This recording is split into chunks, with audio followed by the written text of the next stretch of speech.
one is it? You've got 2, 1. Close it off. Show me who got it right. Internet of Things. Show me the current leaderboard. Is Ruth still there at the top?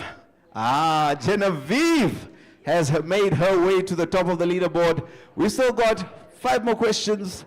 Show me the next question. What does VR stand for in the tech world? We've got it outside for those of you who haven't made time to go there yet. What does VR stand for? Is it red, vivid render, blue, virtual response, orange, virtual reality, green, visual reality? Which one is it? You've got 5, 4, 3, 2, 1. Who's got it right?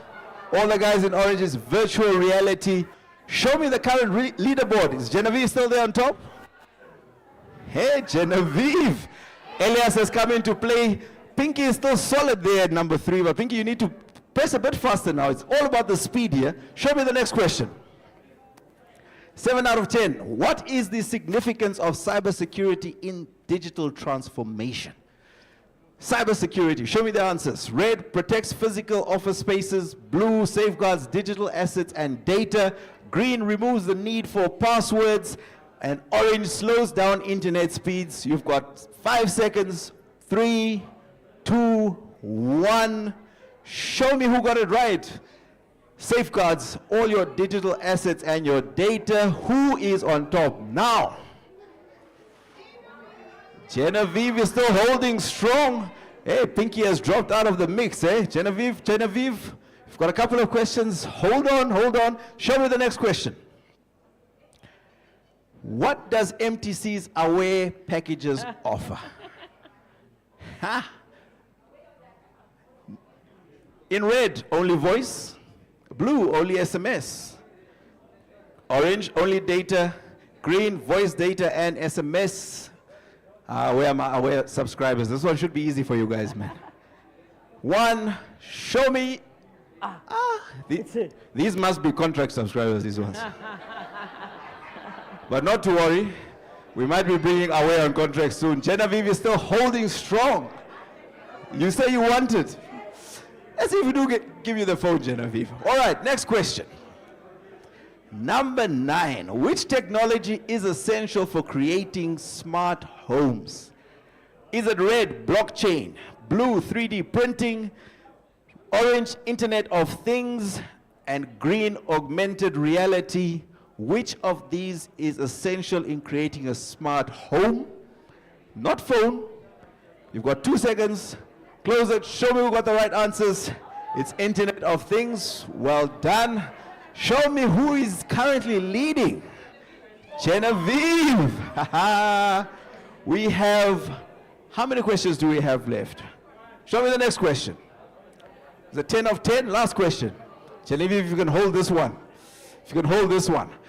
The term smart city refers to a city that uses digital technology to enhance performance and well-being.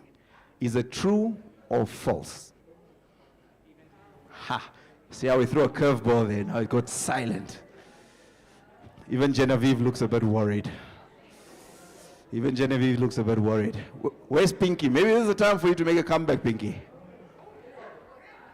And 54. Got it right. The other 3, I think you guys just joined us now, ne?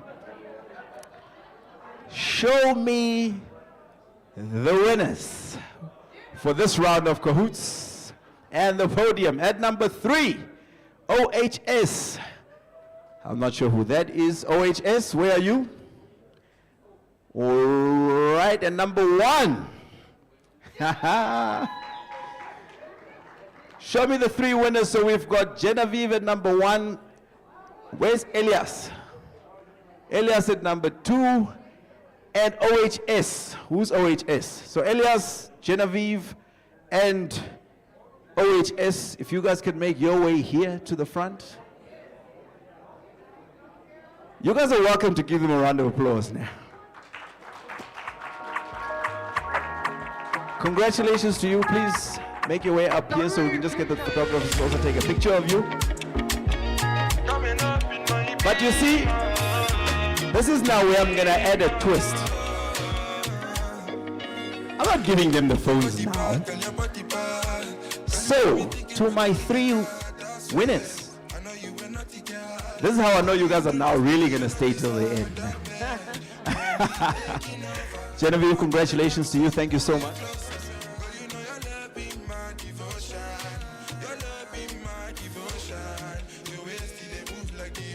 Please give them a round of applause. Guys, if you can just stand over here, just before you go. Mr. OHS, just a picture of the 3 of you here.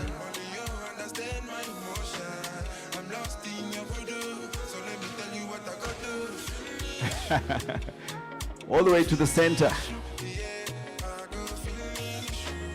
And I'm going to keep these ones here just for you guys now. There's still a chance. Thank you so much to you guys. Now your name is in the draw, Genevieve. We'll see whether if you're here to play. Lovely. All right, ladies and gentlemen, thank you so much for that. We are then going to head over into our next presentation. Ladies and gentlemen, it's my pleasure to introduce Mr. Elton Katangolo. He is, I sorry if we could just die down for a moment. I know we are excited. Thank you so much. Mr. Elton Katangolo is the General Manager for Products and Enterprise Solutions at MTC. His presentation is going to be specifically touching on the benefits of connectivity through MTC, shedding light on how connectivity is enhancing our lives as well as our overall businesses. Please join me in welcoming Mr. Elton Katangolo.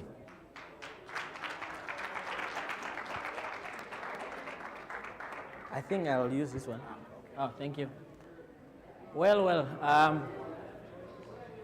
good afternoon. Am I audible? Yeah.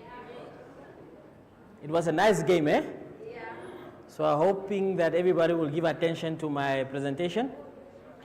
Mine is very, very straightforward. My name is Elton Katangolo. I don't know about that title, whether it's correct or not, but I'm actually the General Manager for Sales, Enterprise, and Customer Care. But I also act in the capacity of General Manager for Product and Services. Thank you. Welcome to my presentation. I actually have only 10 minutes to run you through importance and what the benefits of connectivity is from MTC. First and foremost, I would like to introduce you to the ethos of MTC, our vision, our mission, and our values. Everybody knows that we cover plus minus 93 to 98% of our population coverage. Thanks, Kran is also here. I need to report very, very consciously and very clean. Our vision is to drive an inclusive Namibian economy. In addition to that, our mission is to create a sustainable value for our stakeholders through innovative, digital, and high-performance culture. Also, our last values as part of our ethos is integrity, customer centricity, stakeholder inclusivity, and innovation. And I hope that when the next game starts, you'll remember this, okay? Again, as part of my executive summary, I was actually listening to the previous panel of speakers where it was indicated our coverage and how important MTC plays the role in Namibia's economy, be it as well as digital economy, as well as us being the enabler of many isms.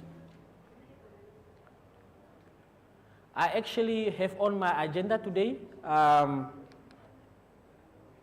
or 5, go back. Yes, I'll touch base on our postpaid products, prepaid products, value-added services, and then I'll also indicate what are we doing in the retail space. I'll also touch base a bit in our e-voucher economy, meaning that what can aspiring SMEs as well as business people do together with MTC in order for them to be able to on-sell our airtime. And then I'll also touch base a little bit about our enterprise services. Everybody knows about Spectra, Home, as well as our B2B services. Namibia is now going into the emergence of oil and gas industry, so I'll also touch base how ready MTC is in that space. Our postpaid products, we have got an overview that provides a diverse range of postpaid product tailor-made for the needs of residential, business, as well as SMEs and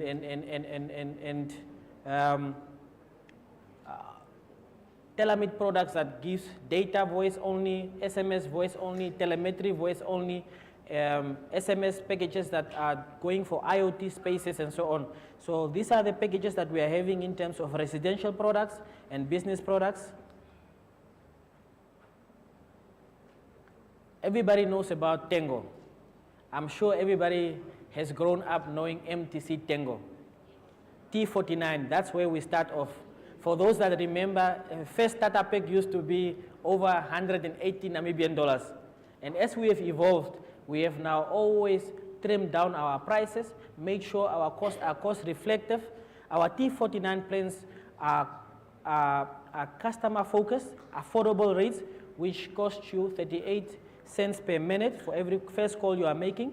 You also get 100 SMS on your first recharge or on your recharges. We're also giving you 90 megabytes on the T49. On that range, you can also recharge from $5 upwards up to $2.95. And we also make sure that your card has got a longer longevity on our network, saying that we need to make sure you must at least recharge your card time and again and make a chargeable call so that your card remains active. Very interestingly, everybody knows about Aware products, right? So we have Aware Super, we've got Aware Prime, we've got Oka Aware, and then we've got Oka Aware Oye, and all of them are actually tailor-made and designed for different segments.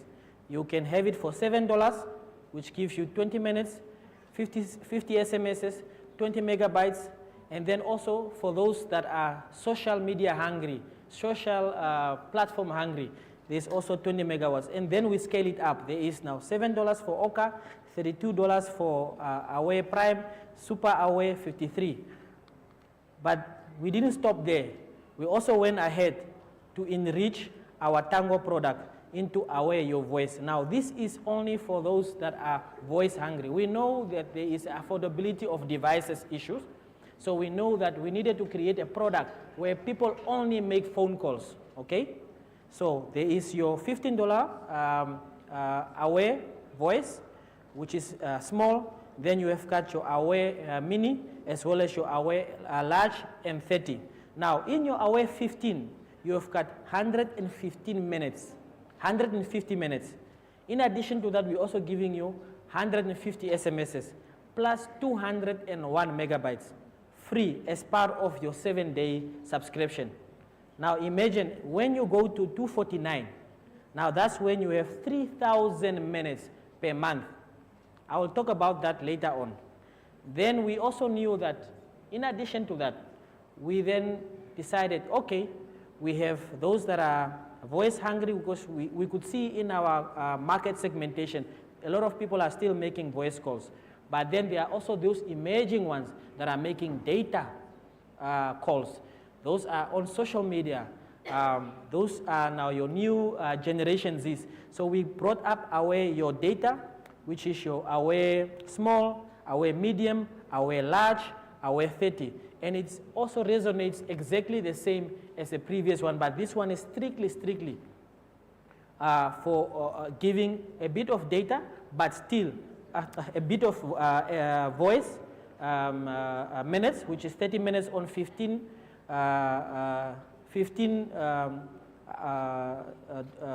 per week, which is 7 days. Aware Your Data Small, but giving you 500 megabytes per week. In addition to that, we can scale it up to 39 Namibian dollars, which is your Aware Data Medium, Aware Data Large for 79. That comes with Happy Hour. So your Happy Hour starts from your Aware Your Data Large and Aware Your Data 30. So it moves ahead. But I want to then give you a bit of a reading to do. I don't know, it's not working.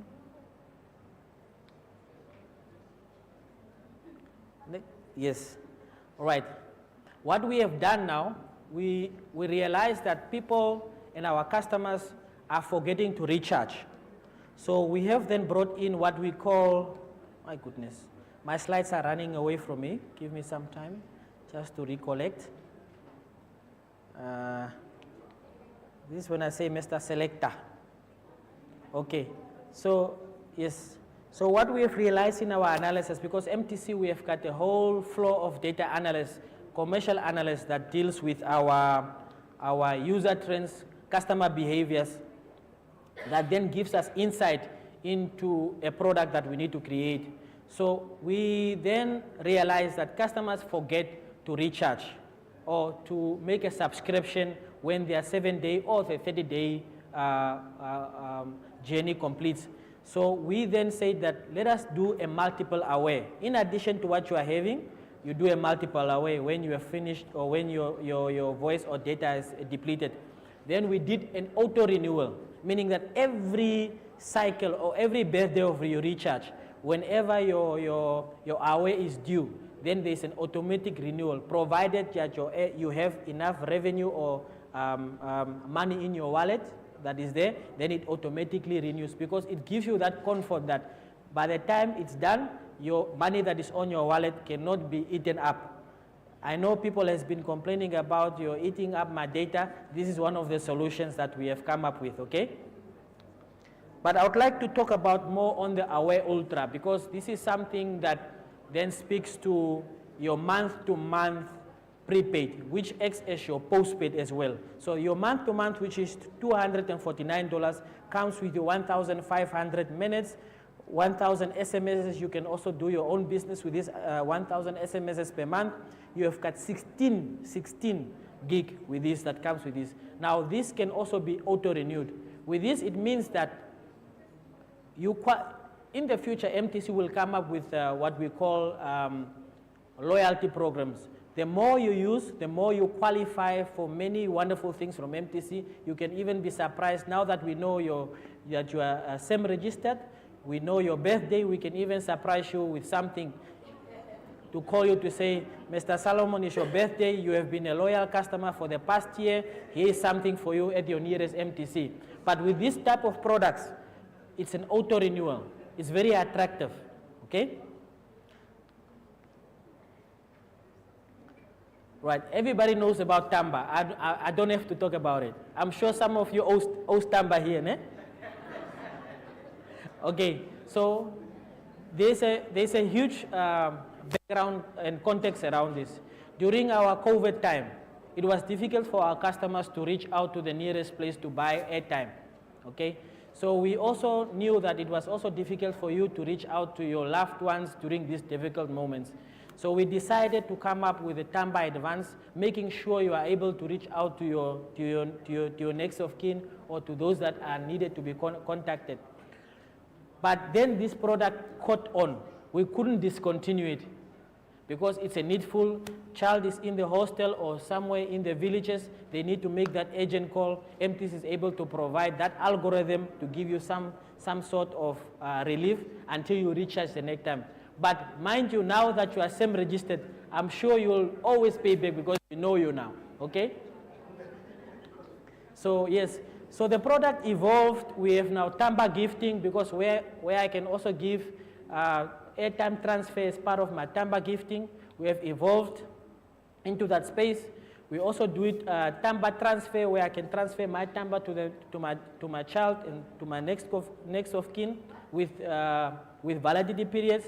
We are also going into Tamba utilities now, but I will not touch base on that. The utilities will be your electricity and so on that will come very soon. But as we build up on that. So MTC also does content services, trivias, sports, offering digital content through interactive gaming. Now, recently we are doing the Scratch and Win that we were doing the other time. We also did the summer campaign, but I'll also touch base on what we are busy now.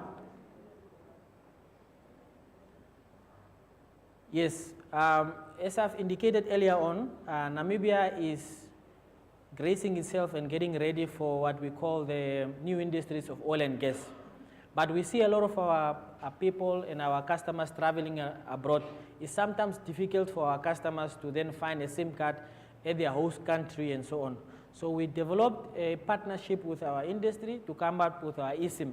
Now eSIM is where you are able to then pre-buy your bundles online and make sure by the destination you land, you are connected as if you are at home. That is also available for us now, and you can log on to our website to be able to buy so, right?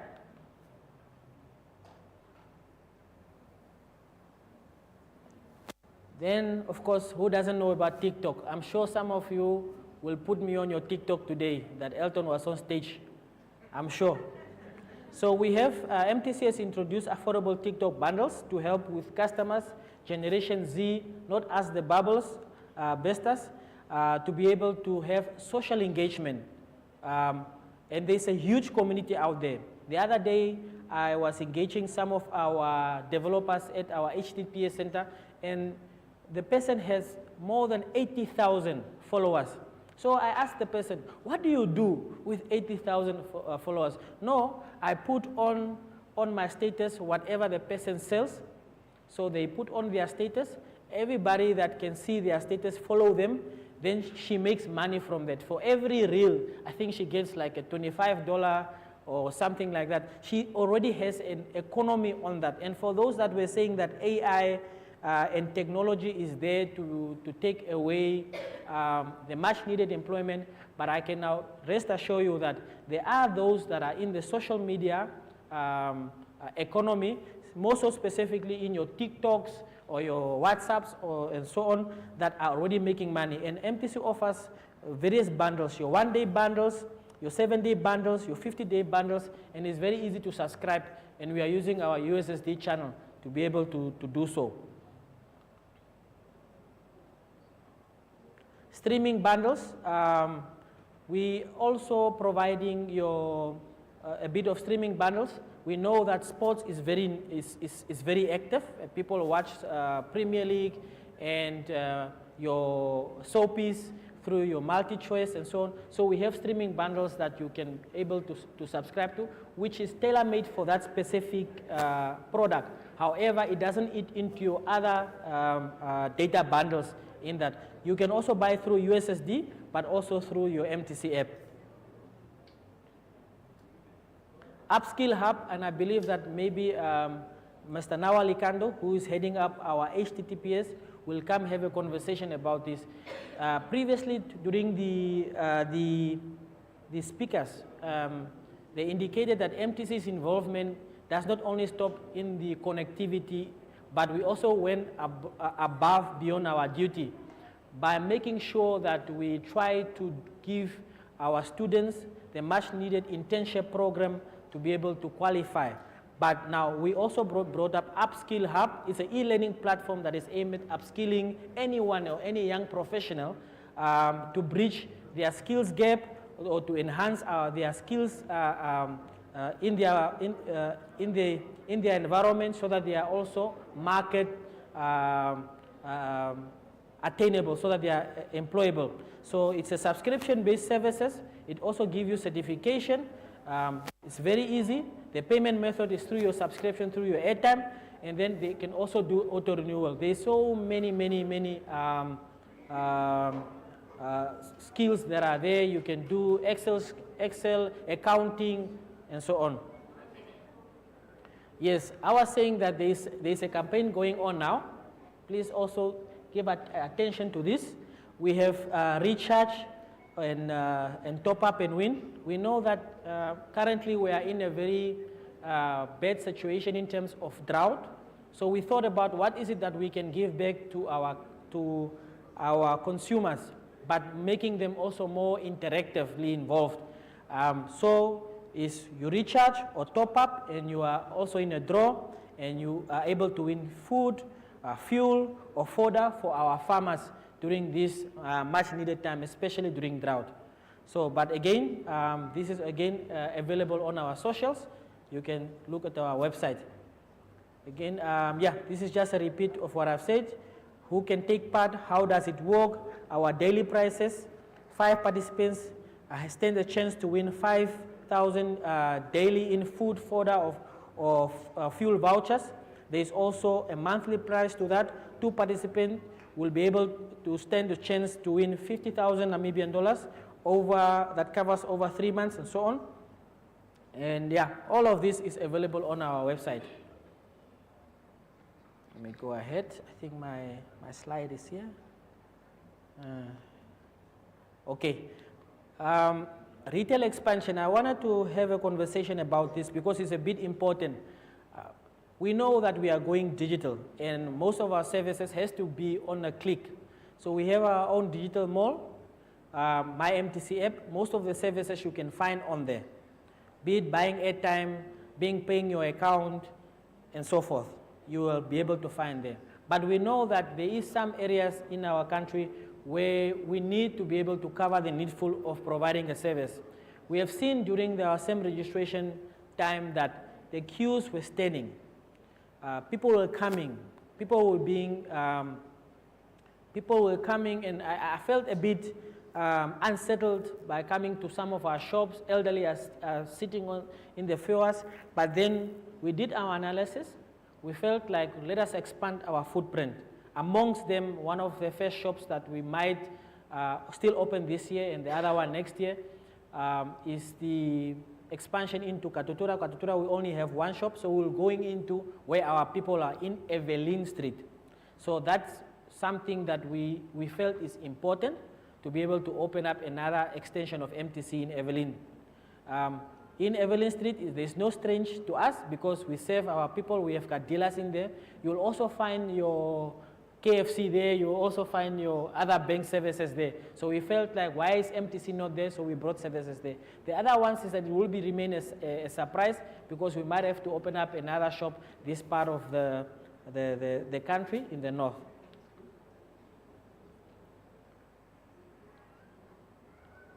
Okay, let me just jump this one.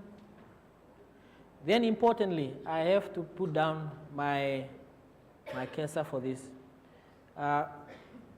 It is important to know that MTC cares about the consumer, but more so also has to embrace what we call self-employment. With our e-voucher solution, we are actually extending our arm to the market to be able to resell MTC products. But we'll be taking it up as we move along. We know that employment is a huge issue in the country. But however, with this solution, we know that we can create self-employers whereby resellers can register, okay, and able to sell airtime wherever they are. We know that digital is also one of the problems, but we will be, customers or those that are willing to sell can also sell it through USSD. Not through only a smartphone, but we'll be developing it as we move along. So this e-voucher platform is available through USSD. It's also available through web and digital app, and we can also integrate it for those that are SMEs and have shops. We can integrate it into your payment portal or your what we call your POS payment. Your payment system, your cash register will be able to integrate provided that the IPs are fine. So what we are trying to do here is trying to create an economy where our people are able to on-sell our products. There is a commission to that. There is different stacks of commission to that. It starts off with 6%, but the qualifying amount can be much more bigger and much more rewarding. And I hope that those that are watching and those that are listening can then take this opportunity to seize this opportunity to be a part employer as well as self-employer, okay? So I'm moving on to much more bigger things. As I spoke about MTC being a mobile company, but we are also have crossed over to be an enterprise player. Enterprise player meaning that we are providing connectivity wherever you need it in terms of your home or your business. Its time is past whereby you only buy a cell phone or SIM card from MTC, and when you come home, you are connected through another operator. But we are now moving closer to giving you full connectivity, full digital connectivity into your house, being on your mobile as well as at home or at your business. So we came with Spectra Home. Those that don't know, we have got a variety of Spectra packages being available for air fiber, for those areas we don't have fiber, as well as for physical fiber, as we move along and develop fiber in Windhoek, the northern parts of the country, as well as the coast. So we've got Spectra 5, Spectra 10, Spectra 15, 35, 50, and 70, but all of them are tailor-made to specific need, specific speed, and specific availability. Okay. This is now, if you come to our stand, we'll be able to expand and explain more to you. And as we move along, sometimes in our, as we do our activation in Spectra, we have realized that we also run campaigns to do free installations or give you even refer a friend, or when we're doing onboarding, we can also start saying that for the first month, you are able to enjoy a proof of concept, but it depends on the season where we are or the activation area if we are now coming into a new town, trying to spare up activity. Then, for SMEs and for corporates, we have also come aboard with what we call our MTC series. MTC series is what you do is your PABX system. Is what you call your PABX system, where you have your a monthly package, your receptionist, call forwarding from your receptionist, call transfer from your receptionist, meaning that you have your office on the move. All your employees that are in that package available, we can connect all your employees in that package so that when you call all your employees, it's at a certain reduced rate because it's part of your company. And then we have it on the basic, 90 Namibian dollars, that comes with free 100 minutes per month. Then it moves over to advanced, professional, but all of those packages are tailor-made for specific requirements and need.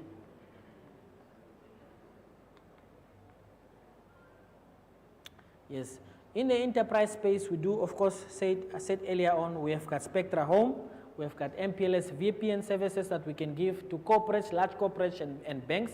We have got layer 2 VPN. Now this means now we are able to provide dedicated internet to your office.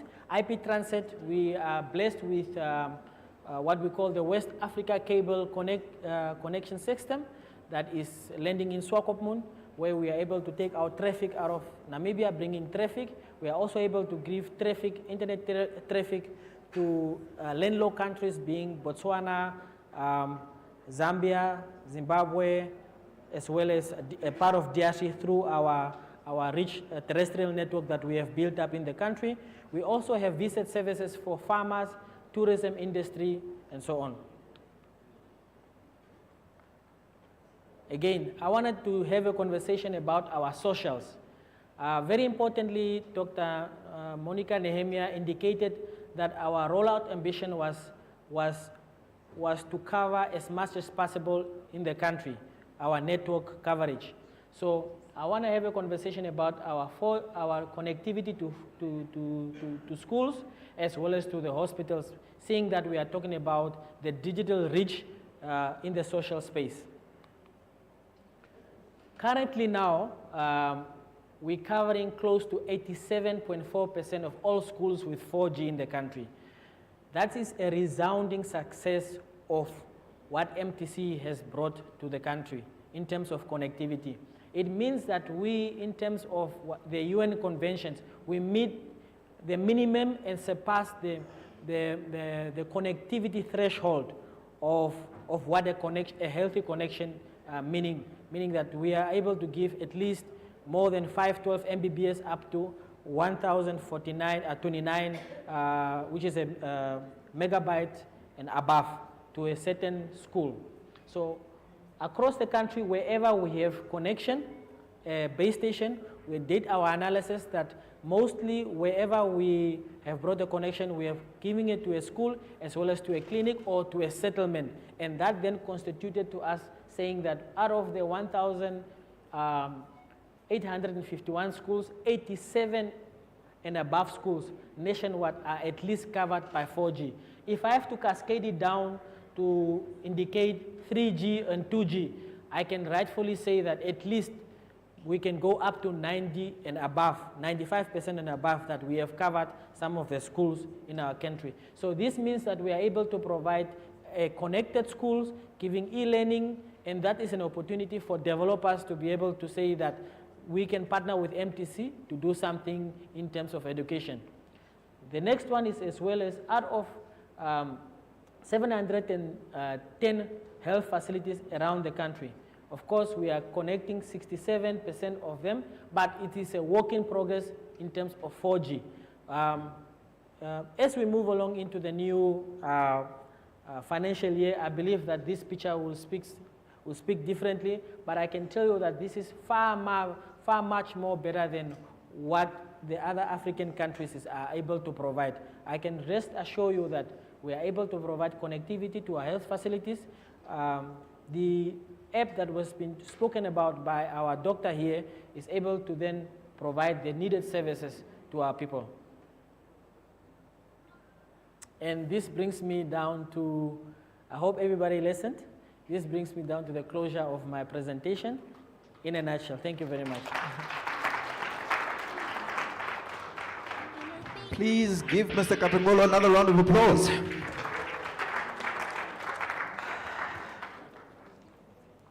So in the interest of time, I think we are going to limit the questions, but we will have a session afterwards where those of us who will be left over can still engage, because ultimately that is what, do you guys remember MTC slogan? What is it? There we go.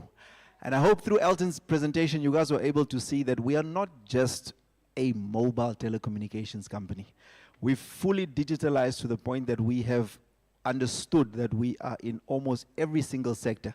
And ultimately, no sector is able to grow without technology. So please give Mr. Kapengolo a round of applause. And so to our next presentation, ladies and gentlemen, it's my pleasure to introduce Ms. Hilia Mani. Do I have that correct, ma'am? Mani. Oh, she might actually be bringing us money as well, eh? However, she is the Manager of Consumer Relations and Advocacy at the CRAN. She will be speaking on the topic that is pivotal to our nation's advancements. That, of course, is embracing the digital future, the crucial role of digital literacy in Namibia. Please join me in welcoming her to the stage. Celia.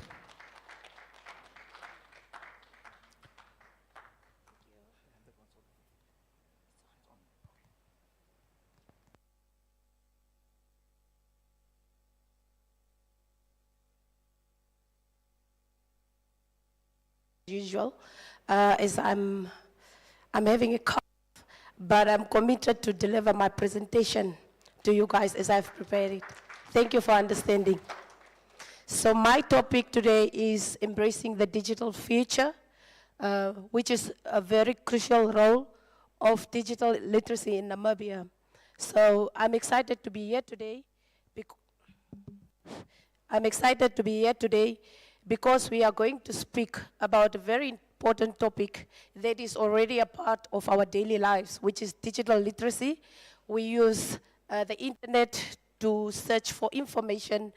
We connect with family members, and we also use it to advance our careers. So without further ado, I'll get right into the presentation. Sorry, Theo, how do I use this? Technology is not for all of us, eh? Okay. Thank you. Technology is not for all of us. There are experts in the industry that are experts in this. So, definition of digital literacy, like I said, it's not just about searching the internet. You can do so much as a business or SME. You can advertise your business. You can search for useful information, and the importance in today's world is really a fundamental skill that is required across all areas of life. So what is the impact of digital literacy in Namibia? So you can be empowered through access to information, communication, and participation in the digital economy. We spoke about bridging gaps. Earlier speakers touched on bridging the gap. And then we can also use it in the education sector. I was very impressed. The authority made a site inspection in the south just a month ago in the areas of Huajos, Kwes, Gibeon, and Arwap. I can tell you in Gibeon, e-learning facilities in schools to teach the learners. And we would like to see that across all Namibia towns. For employment, as you guys are aware, that all employers, most of them, use online platforms now to advertise vacancies. So it would be really good if everyone has digital literacy knowledge to use these applications. Economic and entrepreneurial growth. So Namibia need to stay competitive, and it's also important for entrepreneurs and small business owners, like I alluded before, for marketing purposes, e-commerce and digital tools. For the workforce, it's a necessity of digital skills in many jobs, including advanced technical fields. Like you guys are all aware, there are scammers going around calling people, telling people that they win. And because we are not digital literate, we click on links that we are not familiar with, and this is how we fall prey to the scammers. The role of digital literacy is to enhance access to e-governance services, like the Honorable Minister also spoke about this earlier, to promote transparency, accountability, and participatory democracy. It will also involve citizens in online consultations and government initiatives. So Dr. Luvendal spoke about digital literacy in healthcare. Yesterday I visited a pharmacy just here in Oshakati at the mall, and I was very impressed to find that the doctors actually provide online consultations. And that's what we are all looking forward to. We can also recall that during the COVID pandemic, that everything was done online in terms of learning, accessing, or doing banking transactions, and all that. So what are the challenges in Namibia? Like I mentioned earlier, limited access to technology. When we visited the areas that I mentioned before in the south, it was really sad to note that the speed limit, or the highest speed, megabyte speed in those areas was just, the highest was 1.4 megabytes. You can literally do nothing with that speed because it's very low. And then there's also a lack of training and education. In most of the government or public libraries, you'll find people that only has grade 10 or grade 12, not really people that are knowledgeable in librarian skills. And then we also have the culture and language barriers. In most of the time, English as being the official language, some people are left out because they are illiterate, so we need to include everyone. So what are the strategies towards digital literacy? Like I said, infrastructure development. MTC has been doing a really good job.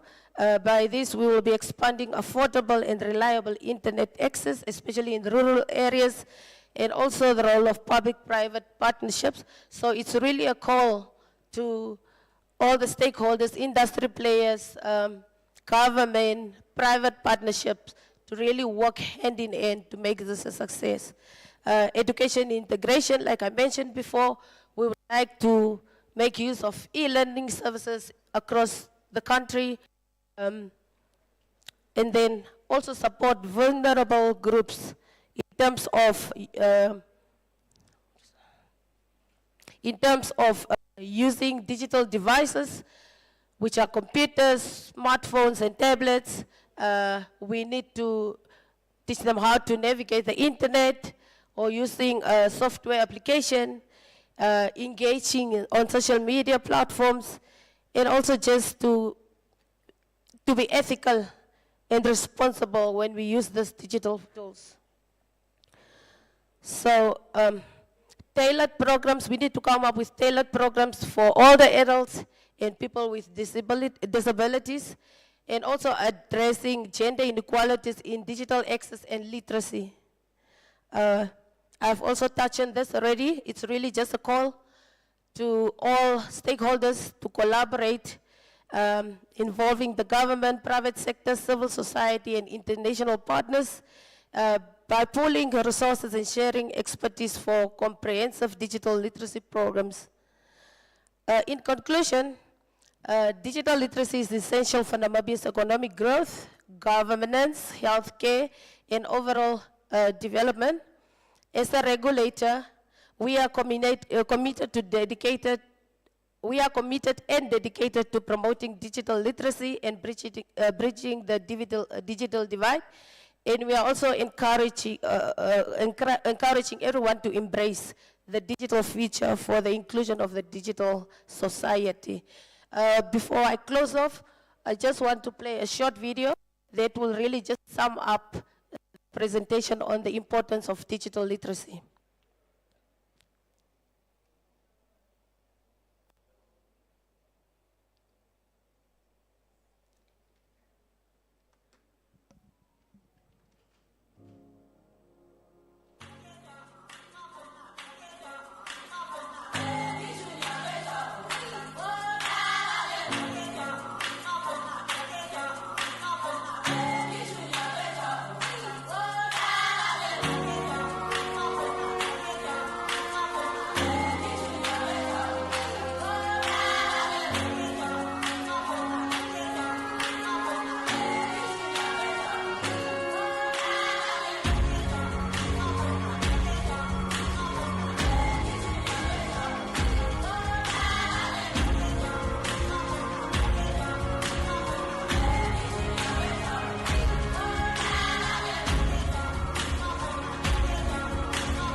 That was it, ladies and gentlemen. Thank you for your attention. Again, I apologize if I was not audible enough. Thank you very much.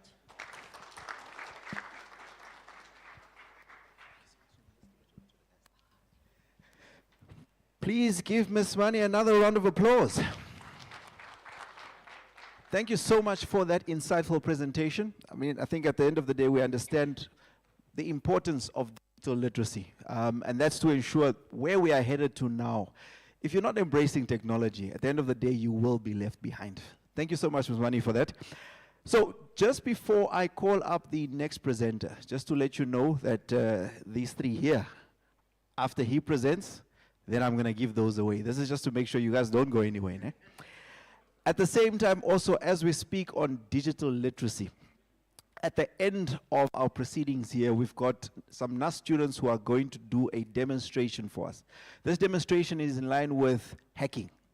So to show you how easy it is for you to get hacked, as well as to show you what are some of the steps that you guys can take to ensure that you protect yourselves as well. Because at the end of the day, if you allow a hacker to get onto your device, it's your information that is ultimately going to leak at the end of the day. So please do wait for us up until the end. We have a lot more to give away to you guys as well. So this speaker was here earlier. He was part of my panel. That is Mr. Madmilian Handura, the head of digital solutions as well as group business development at Skumans. He'll be discussing embracing the digital frontier, how Namibian businesses can thrive through technology. Let's give him a warm welcome as he makes his way to the stage.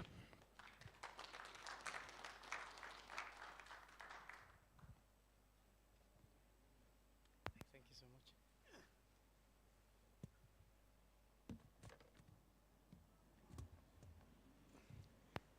much. I think this is probably the most difficult presentation I had to do the lineup of speakers, I mean, they really smashed me out of energy now. But I'll give it my best, and then I'll take you through my presentation. I'm just waiting for the guys to put it up there. Or do I need to? I don't tend to see it here on my screen. Okay. And also having this presentation after lunch, after a very good lunch, is not easy. I think the aircons is really helping me much now with this.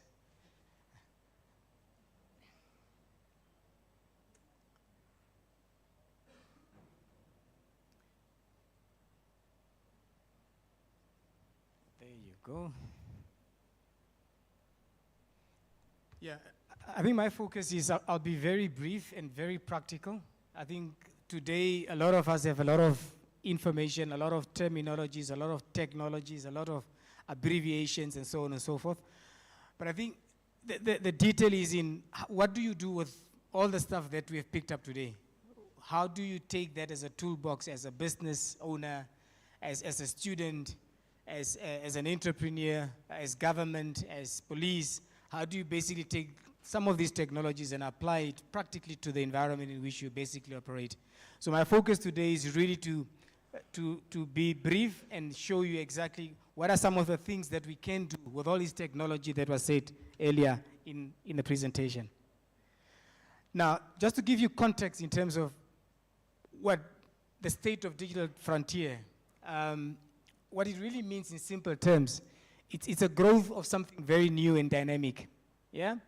And the focus of my presentation is, remember the COVID. When COVID happened, we needed to embrace and manage it and deal with it and all the challenges that we had, the sadness, the joys that we needed to take through. Now, in terms of the state of digital frontiers, digital transformation is not a new term. It's a term that has been there. And I think my learned colleague, Dr. Anemia, also mentioned that in 2012, the revolutions that she was referring to. This is exactly what I'm also speaking to about, where companies were deploying solutions like your ERPs, your customer relationship systems, and supply chain systems. So those were the eras of digital transformation in the early 2010s, where businesses were really looking at how do they find technology that's simple enough and implement those solutions to really help them to improve their customer experience, to streamline their internal processes, with a focus of making sure that they have the right level of efficiency and agility as a business to operate. Now, with the use of technology in today's world, from a small business to a large business, there is always technology that's applicable for you to use, immaterial what the size of the business is, immaterial in what industry you are. It's a matter of how do you apply the technology, what are the technologies that are suitable for your particular environment, and how do you basically apply that? So really, the essence in the 2010s was really around ERP systems, and these systems have been deployed over a period of a year or two. So it's not things that will happen quite quickly. Like, when you look at the design, the team of MTC and the NAWA team have put together on this, these are really agile, new technologies. But I think where the world is now moving to, fast forwarding today where we are in terms of digital transformation, there's a significant evolution that have taken place with new technologies like your artificial intelligences that the teams have talked about, things like NLP, IDPs, and these are all various technologies, robotic process automation, machine learning.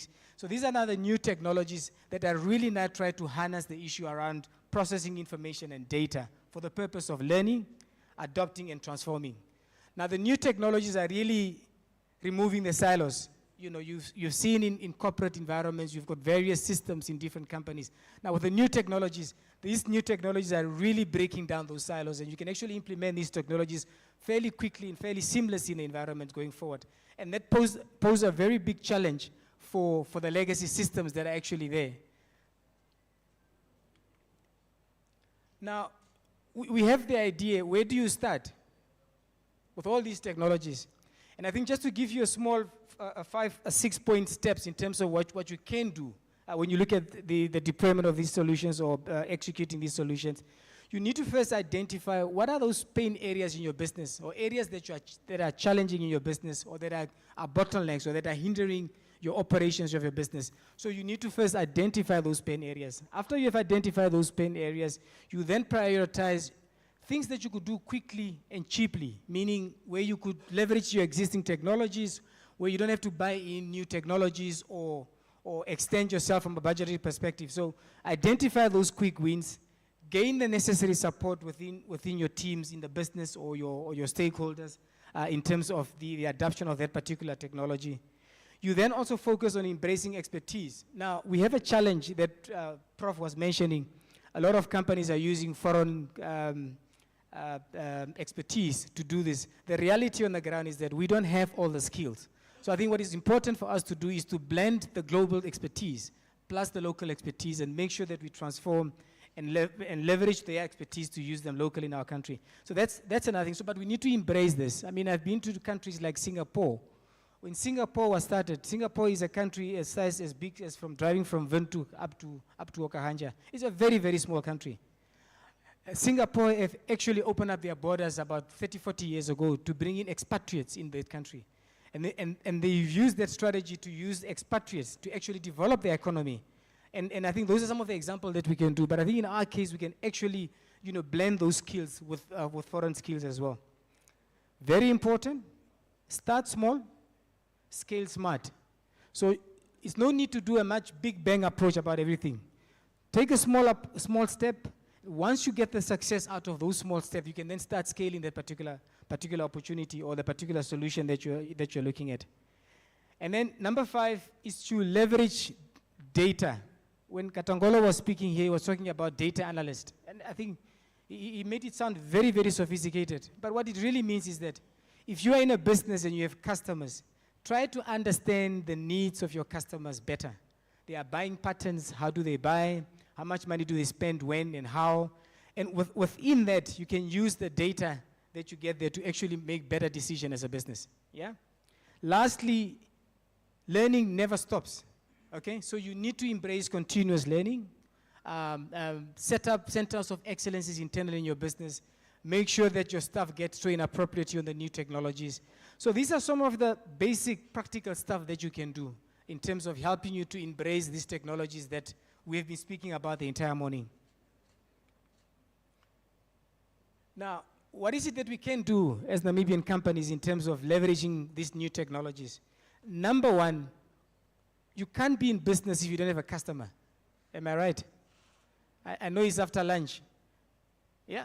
You can't be in business if you don't have a customer. That's number 1. So your biggest emphasis should focus on helping to improve that customer experience. Now, I don't want to speak on behalf of MTC, but I think there's a lot of companies that are doing a lot of great things in terms of enhancing that customer experience. And there's small things that we can do as business in terms of doing that. Number 2, you need to optimize your operations. If I'm running a mechanical shop, a workshop in Oshakati or in Ondangwa or wherever in the north, how do I make sure that my operations, from the time that the client comes to me and he's looking for a quotation, he's looking for a price, he's looking for service from my business, how do I optimize that particular service? Now, with the access of mobile phone, and you could do a lot of things, very basic stuff, using basic technology to actually do that.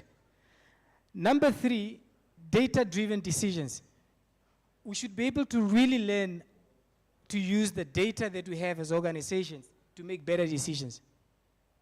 We have the data.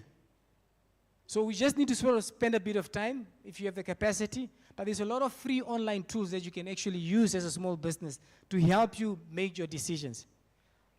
Product and development, and I think this is where MTC have done extremely well in that particular space. The way they have developed, I can remember Tango, when he talked about it now, that was really way back. But you've seen what they have done over the years in terms of developing this product, and they've created what we call a hyper-connected future. Now, I'm asking this question just to make sure that I'm spot on this. How many of us, for the last 5 minutes, they have not touched their cell phone? Who didn't touch his cell phone the past 5 minutes?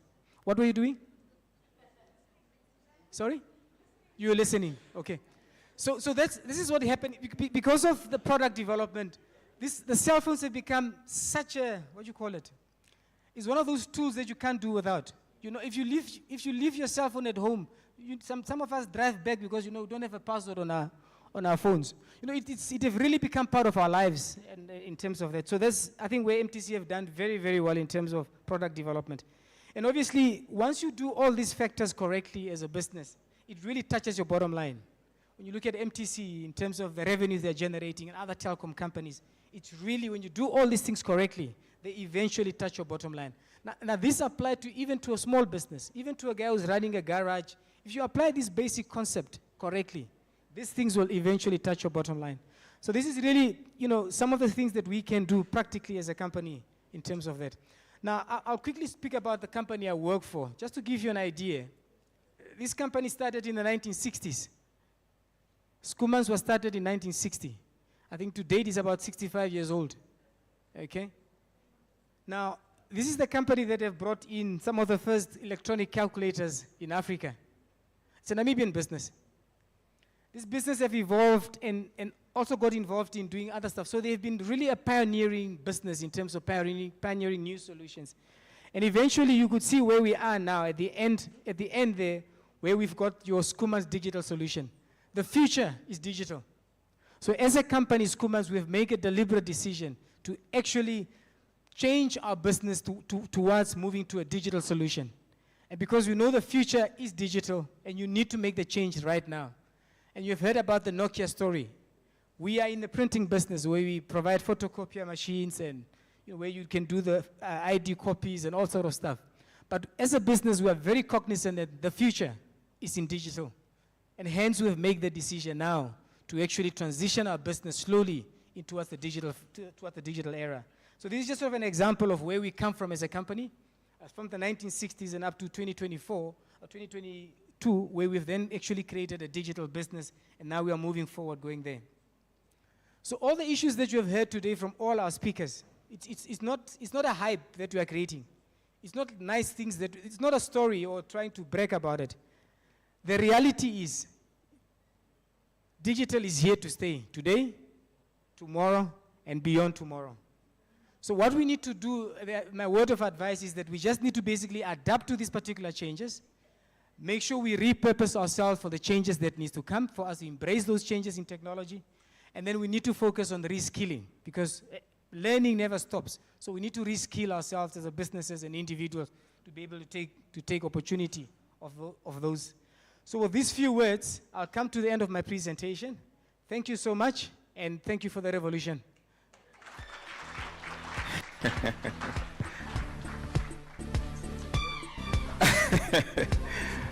Please give Mr. Andura another round of applause. I see you guys are going to be jabbing my MD until the end of the show, no? Yeah, I know you must get him now while he's still in a good mood. Thank you so much for that compelling presentation. I think if there's anything that did stand out there, and I think it's one thing that a lot of our businesses tend to get wrong, it's scaling up your business. To go from making 5,000 a week to 5 million in a week, it's going to take some time. But it's critical that you do ensure that you have a plan for your business, as well as the digital side. Please do not leave that out. I mean, just to touch on the time of COVID, so many businesses only then realized, I don't even have internet at my office. I've been hotspotting myself with, meanwhile, they make enough money to do so. So invest in it. You never know where your business might reach. And without customers, you will not have a business. But of course, you guys are not here to listen to me talk, no? It's time for the next round of gifts. This time, we're going to be generous. So position number 1, 2, and 3 will get something now. Huh? Are we ready? Are your phones out? Still connected to the Wi-Fi? In fact, let me put them in the front here, so when you guys come, when the winners come and collect, they just collect.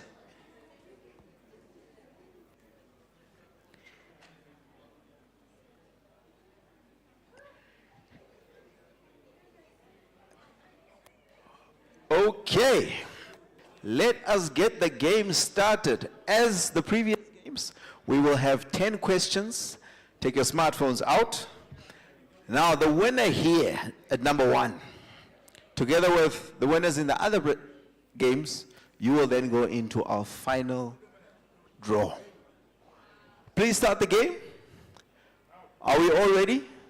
Take your smartphones out. The code is going to come up. You scan the QR code to ask you for the game pin. Then you put the game pin. Maybe this time around we might actually get people's names. Lollipop is in the mix. Hey, guys. Who's Lollipop? Hi, Lollipop. We're not going to do anything with your names, I promise you. Okay, let's see how many people we can get signed up this time around. Sign up, sign up, sign up. 3 phones to give away. Very nice, wonderful smartphones.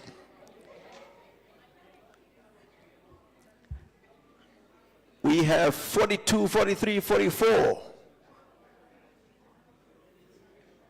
We're going to give you 1 more minute. 1 more minute. Who has still not logged in yet? 46. Are we able to get until 50? 30 seconds. Once we get started, it's too late. 48. 49. Almost at 50. 15 seconds. Can we get more? 51. 2, 3, 4, 5. 10 seconds.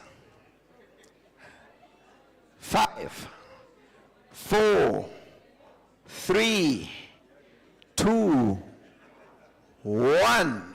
Close it off and let the games begin. Question number 1. I hope you guys have been paying attention. I know you guys, some of you guys have been eating. 3, 2, 1. Quiz time. What project by MTC aims to enhance internet connectivity in the rural areas? Is it red, MTC Rural Net? Is it blue, OATF Everyone Project? Is it green, MTC Netlink? And is it orange, MTC Connect Plus? Who's been paying attention? There we have it. It's blue. OATF Everyone Project, only 24. Show me the leaderboard. Where are we starting off this time round? HM is leading, NL, Helene. I think these ones, I don't want us to know what their names are. Eh? It's going to be difficult too, but I think we know which, this one. Next question. 9 more questions to go. The next question. Which sector was the focus of Dr. Esperanza Luvindau's presentation on the use of technology? Is it red, agriculture, blue, healthcare, green, banking, orange, education? You've got 10 seconds. You guys, it's the fastest to press, no? It's the fastest to press.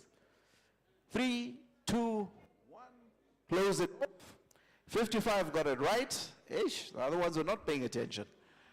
Show me the current leaderboard.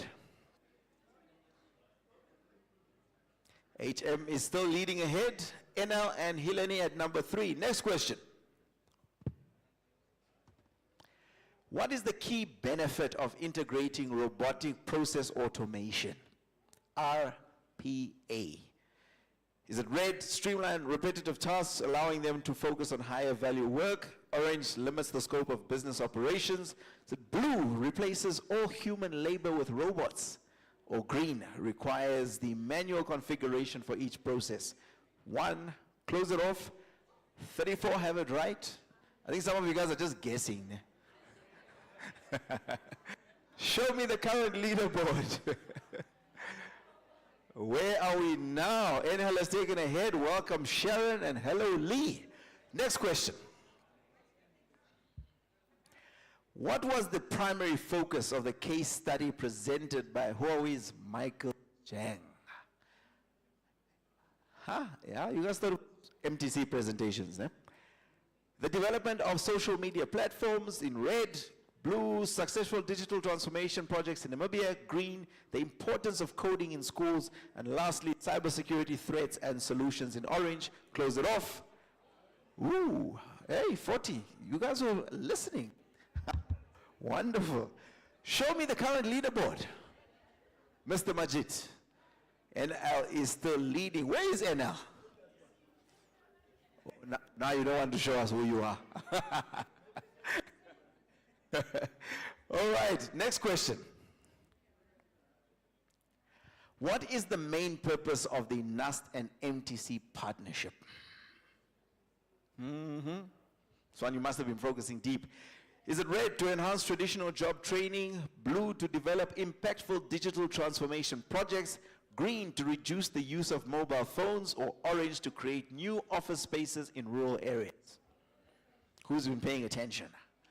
41, well done. Give yourselves a round of applause. Show me the current leaderboard. Is NL still creeping in there? Well done, ML. I hope these are your initials. Copyrighted. Next question. Why is embracing digital trends critical for businesses as discussed by Macmillan Handura? That was the last presentation, if you guys are focusing. Blue, to avoid using computers. Green, to lower employee wages. Orange, to stop international trade. Or red, to stay competitive and leverage technology for growth. Which one is it? Close it off. 50 of you got it right. Well done to you. Show me the current leaderboard.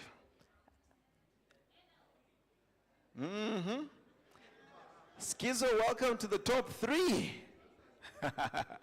Next question. What is one of the goals of the MTC Tech Hub conference? Is it 1, red to promote traditional farming methods, blue to explore and showcase cutting-edge digital trends in Namibia, is it green to end the use of mobile phones, or is it orange to replace schools with online courses? Where are we? 2, 1, 54 of you got it correct. You guys have been paying attention. Well done to you. These 3, where are you guys from? Huh? Show me the current leaderboard. There we have it. NL, still leading. And the top 3 still remains the same.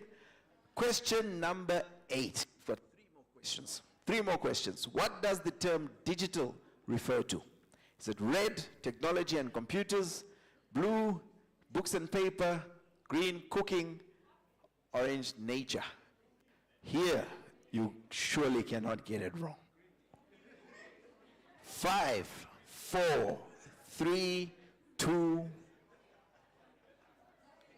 This person here. I think that's just making up the numbers. No? Really? Really? Show me the leaderboard. NL still pushing it forward. Don't be discouraged. We still got time. We still got time. We actually have 2 more questions. 2 more questions to bring yourself. Akim and Smiley, let's see what you guys can do in the last 2 questions. Next question. What is a firewall used for in digital technology? What is a firewall used for? Is it 1? Is it for cooking food? Blue, building a house. Orange, protecting a network from unauthorized access. And green, washing clothes. See how we're making it easier for you guys? So which house are you guys building with a firewall? But I can understand why in the north. It might have tricked a couple of you, né? Just the 2 of you. Final question. But before we do, the leaderboard still remains the same. But there's a chance. Final question, true or false? A key benefit of digital transformation is increased operational efficiency. Is it true or false?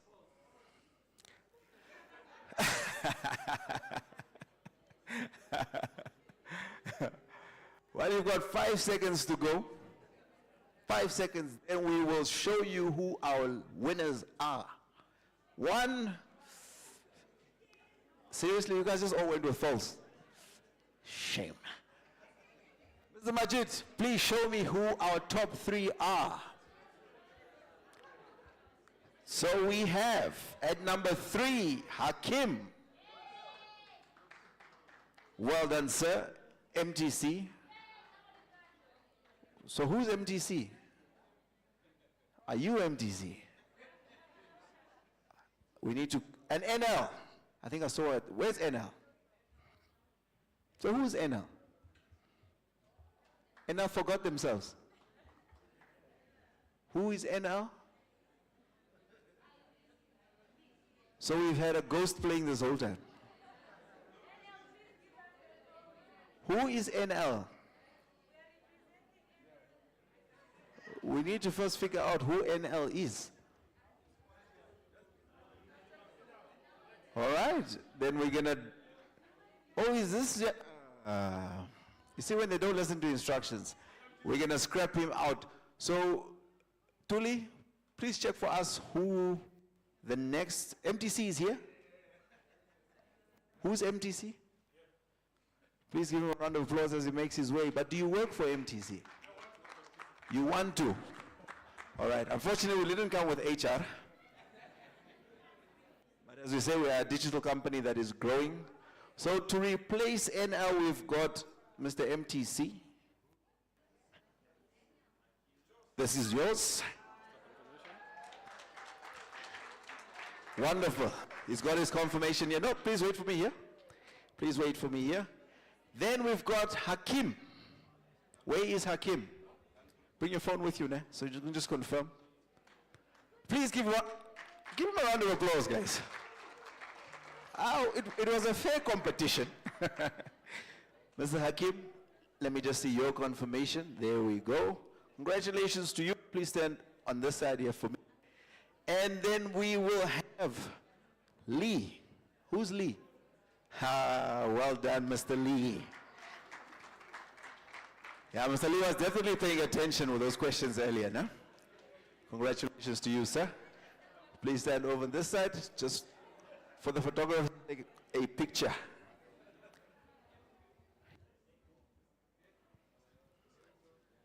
So what happened to all the ladies this time around? You guys took all the airtime, no? Gentlemen, congratulations once again. Thank you so much. Huh?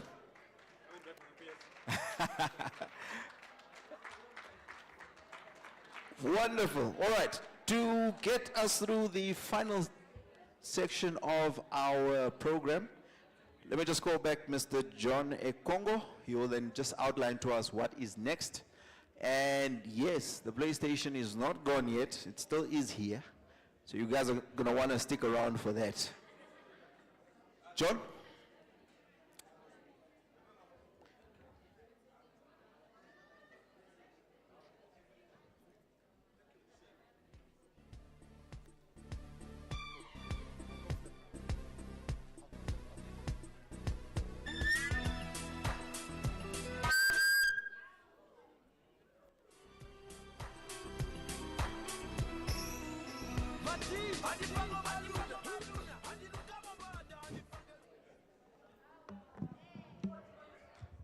Okay.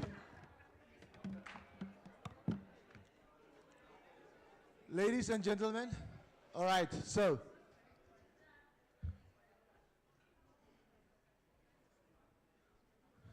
the next presentation is exactly speaking to things like this. So if you do have an Apple ID and you have an iPhone and you have fiber, then I take it that you have a smart TV at home.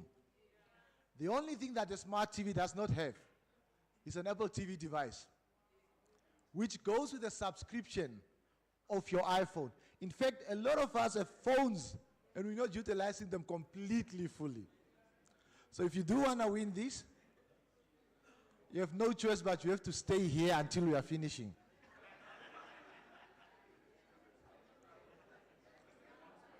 You see, even Doctor came back to win this now.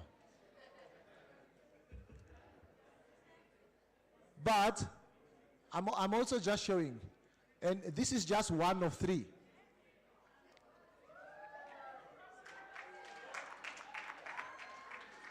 Now, please, let's have your attention. Let's engage, listen. I see the learners there. They are just outside there, and the moment they hear Kahoot, they run inside, and then they run outside again. Then they lose out because the questions were being presented and they don't know. Now they are cornering me. No, we want the commission for learners only. Unfortunately, you have to sit through the conference. Thank you very much. So, on stage now, I would like to call a partner of ours, a gentleman who's very passionate about electronic sports, a gentleman who's passionate about e-games, so much so that he represents Namibia on the World E-Gaming Committee, and that is the president of the Namibia Electronic Sports Association, Mr. Flap the Brain. Talking about careers in the esports. Parents, there is careers in esports, and Flap is going to highlight on that. Flap, thank you.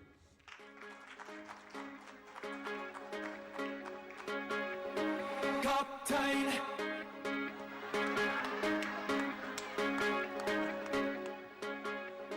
Shout out to the DJ there.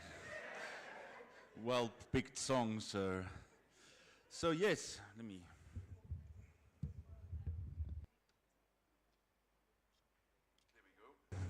There we go.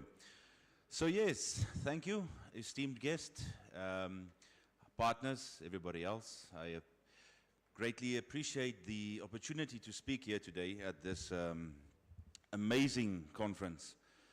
From someone who comes from the sports sector, for someone in esports, I learned a lot today. I had a lot of questions, but that is for another day. Right before I get into the thick of my presentation, I would like to prove to you, for those of you who did not know, quickly calling to the stage Mr. Johannes, please join me quickly, yeah? For those of you who did not know, yes, esports is an official sport in Namibia. We have athletes such as Mr. Johan here. You can see in his full uniform, he has represented Namibia quite a number of times internationally. Most recently, he went to Romania to play for a couple of 100,000 euros. I'm not exactly sure. It's not too much, just a couple of 100,000 euros. But to show he has been there for Namibia on the grand map. Thank you, Johannes.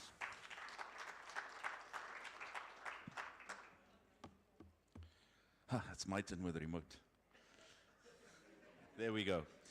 So to go into my presentation today, yes, of course, everybody is, or everybody here has an idea of what esports is, and we know all the youth, the games, the gaming part of it. Some parents and teachers don't like me very much, but I still love you, all of you. And that is part and parcel of my job, is to educate Namibia on esports, but to also educate them on technology. Oftentimes, I tell people that it is very difficult to make the world see what I see through my eyes. This device, I can't say this small device for me, but this device, more often than not, the moment you touch this, you connect to the world, but the world connects to you. And that is both a blessing and a curse. To be able to connect to the entire world can be very addicting, but it can be very rewarding. And that is why you need education. That is why you need partners that knows what they are doing to guide everybody. But today, specifically for this conference, because we're talking about digitalization and the digital frontier, I will be focusing on careers in and around esports, because more often than not, the moment I say esports, everybody thinks about the athletes, the gaming, the stage, but there is an entire ecosystem behind esports. And that is what I'm going to explore a little bit today. And right before I forget, for those of you who think you are good, especially the youth, we've got eFootball and Tekken. If you think you're good, go give them a challenge and we'll see where you rank. All right. So, first, understanding the esports industry now in Namibia and globally. So, as little as, well, not that long ago, in 2022, the esports industry was valued at 1.6 billion. Now, not as much as the medical industry just yet, but we are busy with sports. And you can see, based on these values, that it is growing at a phenomenal rate. Why? Because unlike most traditional sports, and yes, traditional sports, I still love you as well, everybody has a smartphone. It is very easy to get involved with in the esports scene. You can be at home, you could be at work, hopefully not in school, but you can compete from anywhere. It makes it easy. So we need to understand that this is a trend. Mostly young people get involved with this, and viewership, merchandise, the industry around it, the partnership, the infrastructure is growing at a pace which is unparalleled in most other industries and sectors. So just a quick overview of the esports scene in Namibia. Of course, the growth of Namibia esports, we have grown a lot. We have sent almost, I think, as of 2017 until now, almost 400 athletes internationally to represent Namibia. We have engaged numerous partners. We've, of course, our annual event is called the MTC Namland, where we have the best of the best coming together there. And it just keeps growing. The more stakeholders that get involved, the more partners we get involved, people building careers for themselves. It's amazing to see. But of course, every good story also has some challenges. I mean, you can't have a finale in a movie without some challenge to the hero. So just to look at this AR and VR application within esports and where they can be used. Gaming and social, navigation, training, healthcare, education, travel, real estate, marketing. I'm not going to go too deep into it, but just imagine for those of you who might understand building a little bit, what if I could put on a device that shows me where the power lines and the water pipes in this building is? What if I could have a 3D representation of a human body to examine where I need to operate this person?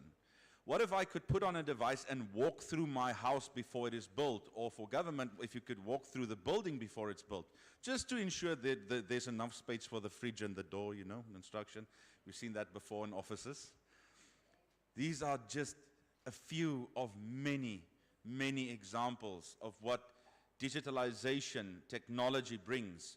And why am I mentioning this? I'm mentioning this because a lot of this is rooted in the will of youth to progress, to get faster. Again, with the correct guidance. Let's look at this, identifying key skills required for success in esports sector. So, we need a knowledge of a lot of different esports games and genres. Why? Because when we start thinking about job creation, we need to think about what are the different types of games available. You have racing games, which tests reaction speed, which is again good for certain industries. You have strategic games where you have to manage your resources, money, timing, your team. You have to ask your team to please comply. These these sorts of titles teach you financial skills, management skills. And if you have a proper database of or track record of what these athletes do, where they're going, you can tap into relevant industries. I once met someone who called me a data monster because I love data. Data is the foundation of everything. It is becoming more, and I think someone else also mentioned it today. Data is becoming almost more worth than money. Because with data, you can do so much more. Let me make an example. For me, there's data and things that other people can't see. What you ate this morning, how you got here, which stalls did you visit while you were here, how long did you visit those stalls? All of this is relevant data. All of this taps into the economy. All of this becomes driving factors for new job creation, and I'll show you how later. Data is around us, and we need to understand the skills of trends. We need to understand the skills of the trends of technology, how they're developing and what direction they are going. It seems to be a recurring topic today that a lot of people are scared of AI and all these other things replacing jobs. I assure you it's not. If people can order 10 burgers an hour by physically going to a shop, so I need to drive there, I need to order, they can do 10. Now online I can do 20 or 30 even. It means I need more staff, so it means the main function of people are just being redirected somewhere else. We need to think about it in this way. We need to build a personal brand and professional network. Now, creating jobs starts with someone having an idea. Let's take MTC, for example. They said, we can't reach each other, let's build a network so that we can call each other. It started from someone's personal dream. And now, I don't even know, Doctor, how many people are exactly employed by MTC, but I think it's quite a bit. But it started with an individual or a group's dream. We spoke about innovation earlier today. That all leads through a lot of channels. Esports is one of those channels to expose children and other people to technology and their uses early, much earlier than normal. Let's look at leading companies, countries in the world. South Korea, Taiwan. These are people, the harmony with technology is amazing. And look at what they can do. Now, one of the things where I said I'm a data monster is I like to do things perfectly. So if you could give me the choice, I would say every baby that is born gets a MTC SIM card upon, together with your birth certificate and a kapana pot. There you go. That's your birth tradition in Namibia. But that ensures that there's a standard, and these standards can lead to growing markets, to ideas. We need to standardize, and then we can go forward. Sorry, I know there's a lot written, but my time does not allow me for everything. So, exploring the importance of esports education. Now, again, I'm coming from the esports side to show how this can drive careers. You need to develop skills. If I'm an esports player, what do I need? I need either a phone, a PlayStation, or a PC. Hopefully, we'll get some new athletes soon. Thank you, MTC. Hopefully, they become a national athlete too. But I need infrastructure. I need to be known. What good is it if I send athletes international and nobody knows about them? Then the next child does not strive to become there. So I need journalists. I need media. I need a lot of industries outside just the athletes playing. So esports becoming a driver for job creation is exactly this passion. There's a whole wealth of skills that comes with it. If we look at some career pathways that don't even exist in Namibia. We have internationally, you have esports coaches specifically, you have therapists, you have psychologists, you have people that is specializing in esports specifically with muscle training, eye movement training, an abundance of them. Careers that don't even exist here yet, but we can't say, yeah, we're not there yet. It doesn't matter. The whole world, about 20-ish years ago, nobody said, I'll get an Uber. Nobody said, I'll Google that. You couldn't. It didn't exist. But now, it doesn't matter if it doesn't exist. Now we know that frontier is there. We can push for it. Those careers can come to fruition now. Sorry, I'm trying to. There's so much to do with esports, I'm trying to keep it contained. So navigating career paths, let's just look at a couple of these things. These are the careers that I'm going to try and build in esports in the next 5 to 10 years together with partners like MTC, NUST, etc. MTC, of course, for the connection part of it, NUST for the education part of it, because just NESA itself as the regulatory body for esports in Namibia, this is a tremendous task of bringing this connectivity, devices, education to every child. Both in professional and competitive esports, you need staff, you need arrangements, you need people that can do events, all of this. And now that you know it's there, you can strive towards it. You no longer have to see, because I could see and I could feel as we were talking to people, especially the younger crowd, the older crowd, I love you, I promise you I'll get to your education as soon as I can. Education like how long is my child allowed to be in front of the TV or screen? How do I support my child if they're in esports? Things like that we will roll out to the public soon. But for now, the careers around esports are taking root. They already exist. One of the wow moments for me was that about a month ago, I had someone call me, and he said, and I don't want to butcher his name because it's a traditional name, but they call him Kevin. And I said, Kevin, you wanted an interview with me. What's going on? I can link you up with a lot of sports codes. We have 56 sports codes in Namibia. And he said, no. I'm an esports journalist. I don't cover something else. And then I realized there are people that are starting to follow the esports trend, and those careers are starting to emerge here. So if there's any stakeholders or any people in the house tonight that have any idea of what esports is and the trends around it, now is a good time to get yourself positioned correctly, because in the next couple of years in Namibia, there's going to be a lot of job creations and open positions and people who need to fill certain critical roles. I invite you to do that now. So, yes, Again, skills development is very much needed because as much as I am now saying that there are career paths available through esports, we need to learn those skills. We first need the connectivity where we need it. We've just seen today, I'm impressed. Again, well done MTC, your team, all the visionaries around that. But we need to teach people the correct way of doing it. We need to protect them because as someone living in the data world, I can both tell you this is a great opportunity for a lot of people, but it's a great risk. Remember that always. So, last part, it comes to regulatory compliance and industry advocacy. This basically just says that as much as we want jobs, let me give you an example. Let's say, just in an ideal world, everything is online. You would need someone to run the infrastructure. We've got that. You'd need someone that can understand the from government, private, the business, the person on the street that uses the service. You need to understand the entire process as not to block it. We were talking about, our Honorable Minister earlier also said regulation making.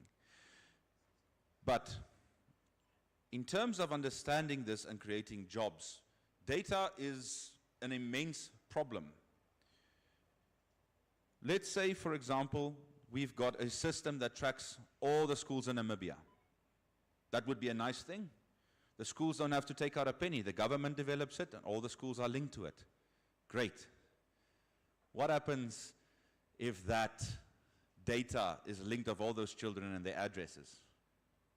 That's a scary thought. So now we need people in security. That creates new jobs. So just because you've replaced someone in an administrative office to take care of this data does not mean a job is entirely lost. So through esports, through getting people to know technology, through getting people to become comfortable with it, both children, parents, and teachers, we expose them to the digital world to pursue careers in the digital life because that is the future for everybody. Excuse me. So monetization, this isn't something I need to talk about now. This is something that we've already discussed today.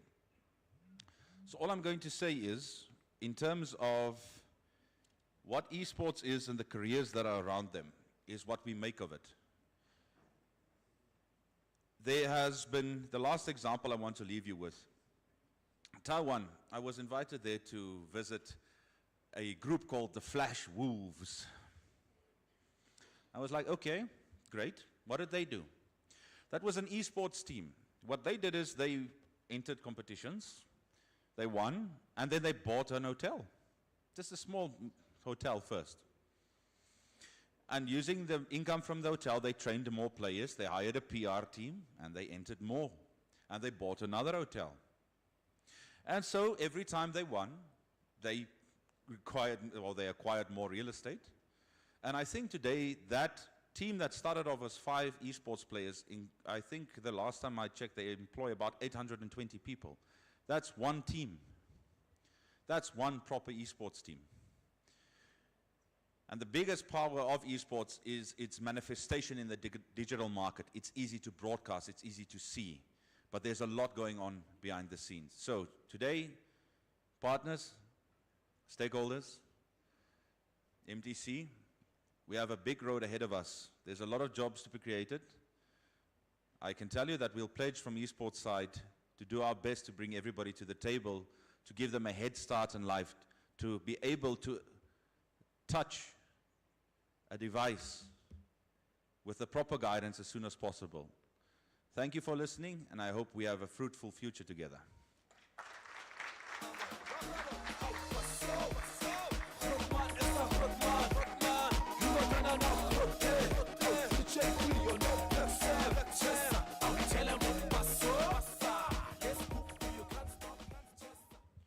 Thank you very much, Flep. Much appreciated. The NESA team is just in the courtyard area, the overflow there.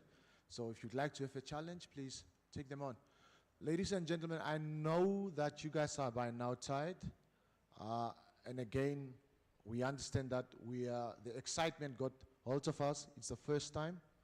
We will know next time how to compact the program and just make it a bit smaller. but everybody else here is excited with the program. So what we now are left with, we're basically left with one expert presentation, and then we have the interactive sessions where we have got now EduGame. They'll just do a demonstration about some form of educational activities. Then we have a hacking session. They'll just show you how they do their hacking from the cybersecurity guys. And then we also have Sevences, who's our smart home technology partner. So what we have now after our next speaker, who will be Mr. Nawa Likando, he'll just speak briefly about impactful partnership with academia and general stakeholders. And then we'll get Gunther von Sevences, our smart home technology partners. And then we go into the hacking EduGame. And then we shall have the closing remarks. And then the final competition now for the PS4 and the PS5. I'm made to understand that there will be a round. Technical team, correct me there. Mr. Vev, are you in the crowd? Mr. Vev, just correct me now. Who is eligible to get the PlayStation or the Apple TV or whatever mystery gift you have there? So how are they going to win that? So just make it very clear so that the competition is now fair. Is it another Kahoot or is it another new challenge? If you can quickly just come here for 1 minute, because I'm sure everyone here is here because that PlayStation must get an owner. So for fairness, we're gonna allow everybody that is here to play the last Kahoot, and the winner will walk away with a PlayStation 5. Mr. Tatevev, I think the grand prize is PlayStation 5. Second prize? Third prize?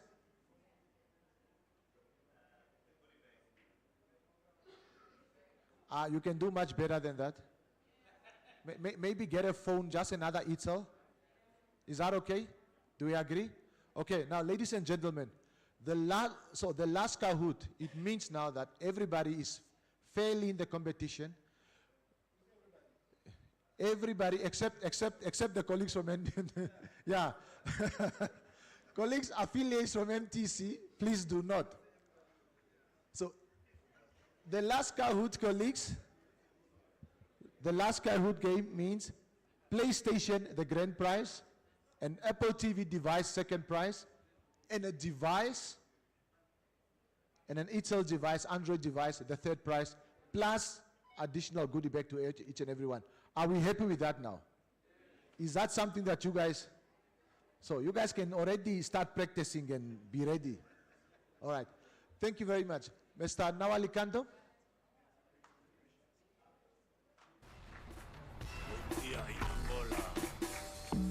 Bonjour à Paris. Namibie.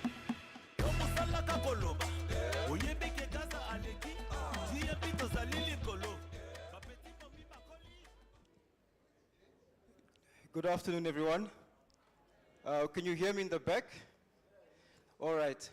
I see most speakers, they started here, are all saying it's a very difficult task to condense their presentation in 10 minutes. But I think for some of us coming towards a later stage, it's not difficult, but it's becoming a bit more dangerous because of us standing in the way of these prizes you're about to win. But we'll try and move a bit fast.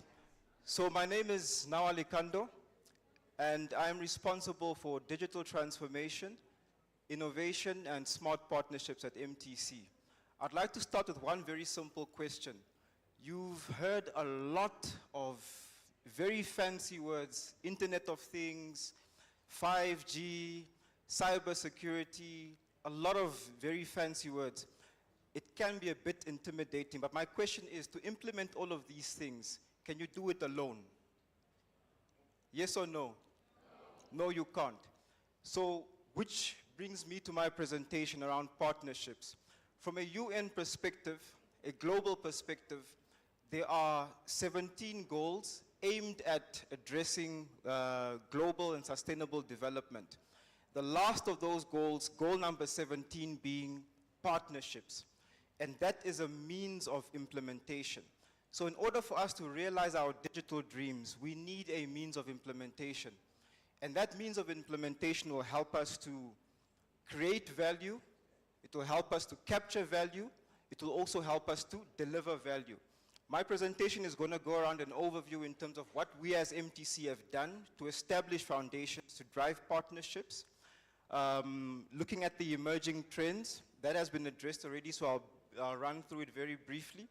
How we're building towards a digital economy, partnerships and impact, talent development and incubation, and lastly, a more retrospective look around why partnerships. So as MTC, we have laid foundations to say that we understand that everyone has a very strong or very large mandate to deliver development and also to leverage technology. So what we have done is to establish a partnership with Namibia University of Science and Technology to create a research and development element, and also to be able to partner with various industry players in order for us to start realizing the problem statements that every industry has.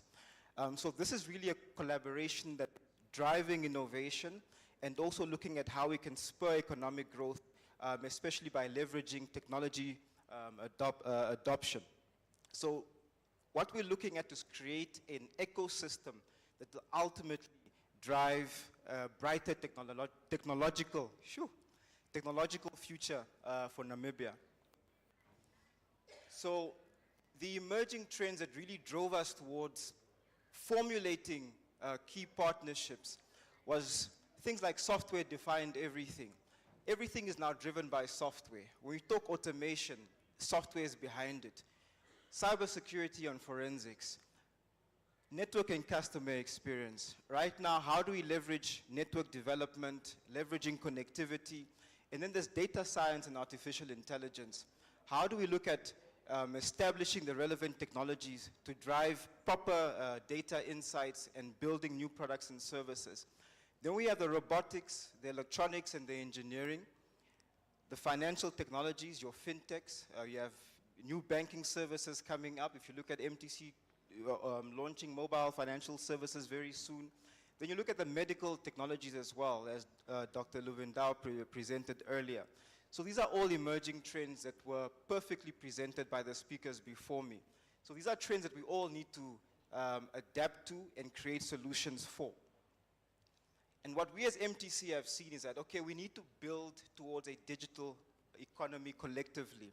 So number one, a critical factor of that is establishing the HTTPS, which is the High Technology Transfer Plaza Select, which is our R&D arm in collaboration with the university.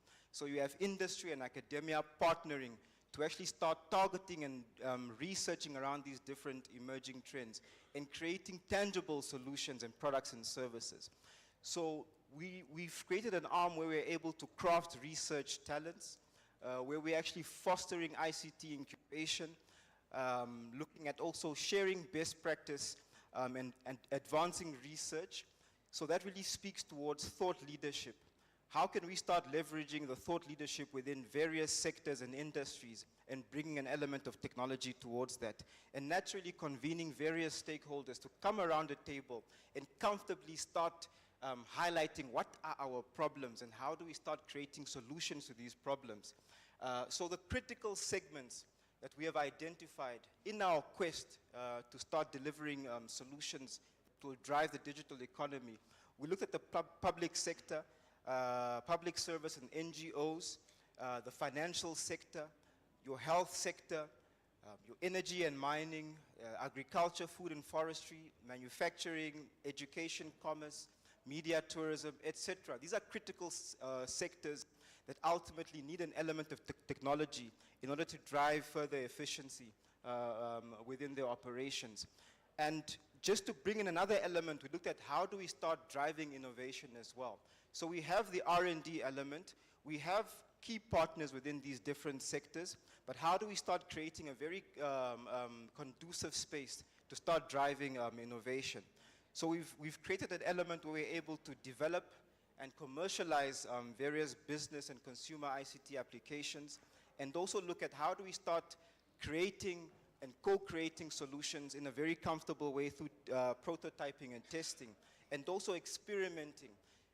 Because ultimately, all these technologies that we need to deliver upon, all these trends, we need to start addressing these different trends in a way that we're able to experiment and also adopt these technologies ultimately. So if you look at from an impact perspective and from a partnership perspective, we then went on a journey to start engaging various stakeholders and signing agreements with players in the utility sectors, in the financial sector, in the medical sectors, as briefly highlighted before. So we've been on a journey in terms of signing various agreements, and you see here in the pictures, from a utility perspective, we've signed with the city of Windhoek, we've signed with the municipality of Maruru, we've done some work with NORED as well, Erongored. This is just a brief glimpse into what we've been doing. And here you see leadership signing and leadership agreeing, so the commitment is also very strong in terms of we see what we need to address, we see the challenges out there, and we are all aligned in terms of how we need to address these challenges. What we've done is then to look at establishing these key partnerships, engaging on different MOUs with various sectors, and ultimately creating a vehicle through which we can then deploy these different technologies. So when you talk about things like your cyber securities, when you talk about things like medical technologies, financial technologies, artificial intelligence, if you talk about smart cities, ultimately through these partnerships, we create a vehicle through which we're able to then deliver value, capture value as well for our stakeholders, and ultimately also then create value also. So most of these entities, all these entities here, in some way or form, you have people representing these institutions here. From the security, safety and security, NAMPOL, correctional service, NAST. In the financial sector, we have the Letsegos, social security, Erongored, Transnamib. So if you look at all these partnerships we have, then this is not conclusive, but we've looked at all sectors, and we have found problem statements that we're able to target and to address. I'll touch on those a bit more as we go. So within the government and NGO space, we've looked at how do we partner with the Ministry of Education to start bringing about e-learning. We've looked at the World Food Program. How do we create initiatives around that can help to create a sustainable element of addressing food security? We've looked within the financial sectors as well. How do we create products and services that will actually enable efficient banking services, whether it's in the insurance space or whether it's in the financial banking sector space. Then we've looked at the education space as well. How do we start nurturing talent with these key partnerships to create an ecosystem through which we're able to develop solutions in that space? Then in the healthcare space as well, looking at your MedHealth, your medical insurance providers, your medical technology providers as well. How do we then also come in from an MTC perspective, bringing in the relevant technology in order for these different institutions to deliver value in a much more efficient way?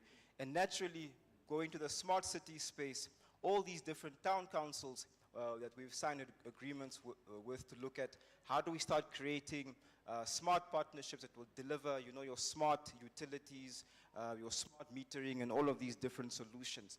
So really, we've been on a journey and we've looked at the key sectors. To speak towards partnership and impact and giving you a tangible, practical example of what we've done, I'll speak towards, right now we all understand that the country is in, we have drought. We have drought and it's a state of emergency. But a couple of years back already, we've seen these challenges through the engagements we've had with our partners. And we said that how do we create a solution that is able to then rapidly deploy food assistance to those remote communities that are currently in need of assistance from government. So we've created digital platforms where now you have entities like the World Food Program and government as well through the Ministry of Gender able to use digital technologies to deploy solutions and food aid to various communities. So now you have communities that are now receiving food aid through digital tokens that they are able to receive through their phones or them being actually registered on a digital platform. Whereas before you just have to send multiple trucks with food aid. But now there's actually digital solutions addressing that. That is the impact we're talking about through partnership. If you look at the journey that Mr. Katangolo took you through, we started with the mobile services, and then you went through more impactful and products and services that speak towards now the actual needs of society. And this is exactly an example of that. A couple years back, if you've heard of MTC in the picture of food aid, you'd wonder, like, what is MTC doing talking to entities that are actually responsible for food security? We've also looked at how do we partner with the university to create a foundation for your entrepreneurs, your students to start learning various digital technologies and actually creating their own businesses as well. And that's what we're currently driving through the HTTPS also. So these are all elements through which we're delivering value. So from a talent development and incubation point of view, this is something very critical from a partnership perspective. Through the relevant partnerships, we're able to engage with various players that are now driving game development, and you will see them around here through EduGame Namibia. These are now people that are really assisting in terms of education, creating the foundations for our students to start already at a very early stage to learn these various emerging trends. Through our technology partnerships, we've managed to expose our students and our young people to the Huawei Seeds of the Future program. And through this, we've actually had a startup that has gone to Spain, and globally they have won an award in this program, and they created an AI-assisted learning platform. And this is a Namibian entity actually that has won an award on a global stage. Then we have initiatives like the MTC Tech Innovation Bazaar that Madam Boss, Ms. Dr. Monica was speaking about earlier, and various other initiatives to drive talent development. The Havana Cafe project, where we're taking digital technologies to the rural communities, the national cybersecurity competitions that we're doing, and also high school programming competitions. So we're exposing our high school learners to various technologies. And this is the incubation that we need to do in order for us to expose our youngsters to the technologies that are out there. Ultimately, they will be the ones driving our economies in the future. And I'd like to close off with this one. And really looking at partnerships, why do we do partnerships? It's firstly to form strategic alliances. Ultimately, we all have a shared vision for technology advancement. We're also looking at how do we partner with GRN bodies, industry, startups, NGOs, tech giants, and academia. We are a large cluster of people with diverse skill sets, but if we come together, we're able to deliver upon a shared vision. Then we have the element of co-innovation as well. This speaks towards collective intelligence. And this is really us leveraging the unique perspectives across all our different partners. Everyone thinks differently. Everyone has a different approach to doing something. And ultimately, there are capabilities that we can all share that will ultimately drive new solutions, that will drive new products and new services. And that is the only way we can do it, through co-innovation. Next is then the market expansion. We're creating new markets. We're tapping into new markets. But you can't tap into new markets without leveraging off the skills of your partners. So naturally, we want to access new markets, new customer segments, and ultimately also drive the benefits of technology to reach all corners of Namibia and ultimately bridge the digital divide. In the panel, you've heard a lot about bridging the digital divide, and that really helps us through partnerships. Ecosystem development. To create an innovation ecosystem. You can't do it alone. You create an ecosystem where various partners contribute, and ultimately we're able to incubate and launch ideas, and then build a vibrant and disruptive tech sector.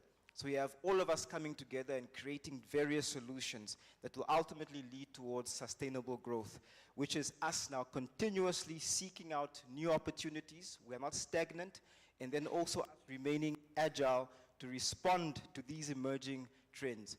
If we sleep or rest on our laurels while we have all these brilliant technologies coming out, we will not be able to drive economic development. And ultimately, we want to shape Namibia's digital future. And sustainable growth is a very key aspect of why we're doing these partnerships. So in conclusion, really the strategic partnerships we're doing are driving cutting-edge innovations And they're really showcasing a commitment towards digital inclusivity, through which MTC is driving towards a more connected, a more innovative, and a more prosperous future for Namibia.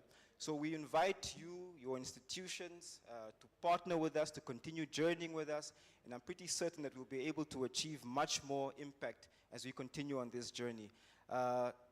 Innovation, collaboration, it's ongoing, and with each step forward, we'll create a higher technological future, or a brighter technological future for Namibia. Thank you very much.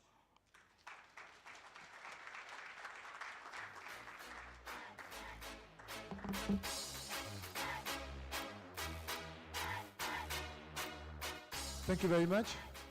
Now that's much appreciated. So, 2 more or 3 more? No, 2 more, then should be done, correct? All right. So, next I would like to call, now I was talking about partnership and incubation, as well as the HTTP Center of the Namibia University of Science and Technology, which is an educational partnership institution that we have. Now, to illustrate to your audience today what it is that we incubate and the ideas and innovations that come out of that, please, I would like to give the opportunity now to 3 institutions that have been birthed and pioneered out of that partnership. Starting off with our colleagues from EduGame. EduGame, are you ready? So, John, please, the stage is yours. And then after EduGame, we'll have 7 Says. And then we'll have, after 7 Says, we'll then have the cybersecurity team to do a hacking. And then we close off with Kahoot. And then we'll be done. Thank you. Okay. Afternoon. So I know that a lot of you guys are tired because you don't really like sitting here and listening to presentations. So I had a similar problem when I was in high school because I suffered from ADHD. So what we're going to do today is that I'm going to talk about EduGame, and I'll try and make it in 10 minutes so that we can all go. Yeah. So my name is Tutaleni Longa, and today I will be talking about gamifying learning to make it easy for teachers and learners. So my background, I'm the CEO of EduGame Namibia. So Vogan and I, and Damon and Veronica, we co-founded this company about 2022. So what happened was we were part of a program called Creative Entrepreneurship Program, where by the time I had a company that was creating games, and then Vogan had Vision Media, which was doing virtual reality. So what ended up happening is that when we got the prize money, not wanting to make mistakes we made in the past when we got our first jobs, we get money and then we go to warehouse. When warehouse is warehouse, then we wait for end of the month again. So we decided to say, let's make something more impactful, and let's start this EduGame program. Since I created games and I couldn't make money, not because the games weren't good, they're really good, you're going to check it out later. We couldn't make money because the environment wasn't sustainable. So we said, let's come together, let's create EduGame Namibia, which is now an innovation hub that focuses on creating a sustainable environment around game development, which basically means that we're trying to grow the gaming market. But what we're also doing is that we're trying to solve the education issue that we have in the country by making learning fun. So some of the achievements that I've done so far, I'll just mention a few, was that my co-founder and I, we were able to make it to the Forbes 30 under 30, where we ended up beating 800 startups to make it into the top 3 because of the idea we were doing. And it was a good achievement for us because it was a good achievement for us because there isn't an awareness around gaming. So we're trying to change the narrative. So well, that's my background and also some of the events I've spoken to where we just talk about gaming and we talk about why it's important in our community. I'll get straight into the presentation. So the problem that we have today is that there's traditional teaching methods versus modern teaching methods. And right now, the education system is too traditionally focused, which is textbooks and teachers. And the other problem with that is that how do we make education a lot more fun for the kids? Because if you look at the failure rate that's high, there is the blame game that's going on. No, it's the teacher's fault. One says the student's fault. We believe at EduGame that it's a miscommunication. Because number one, the students have different capabilities, and some of them might have learning disabilities.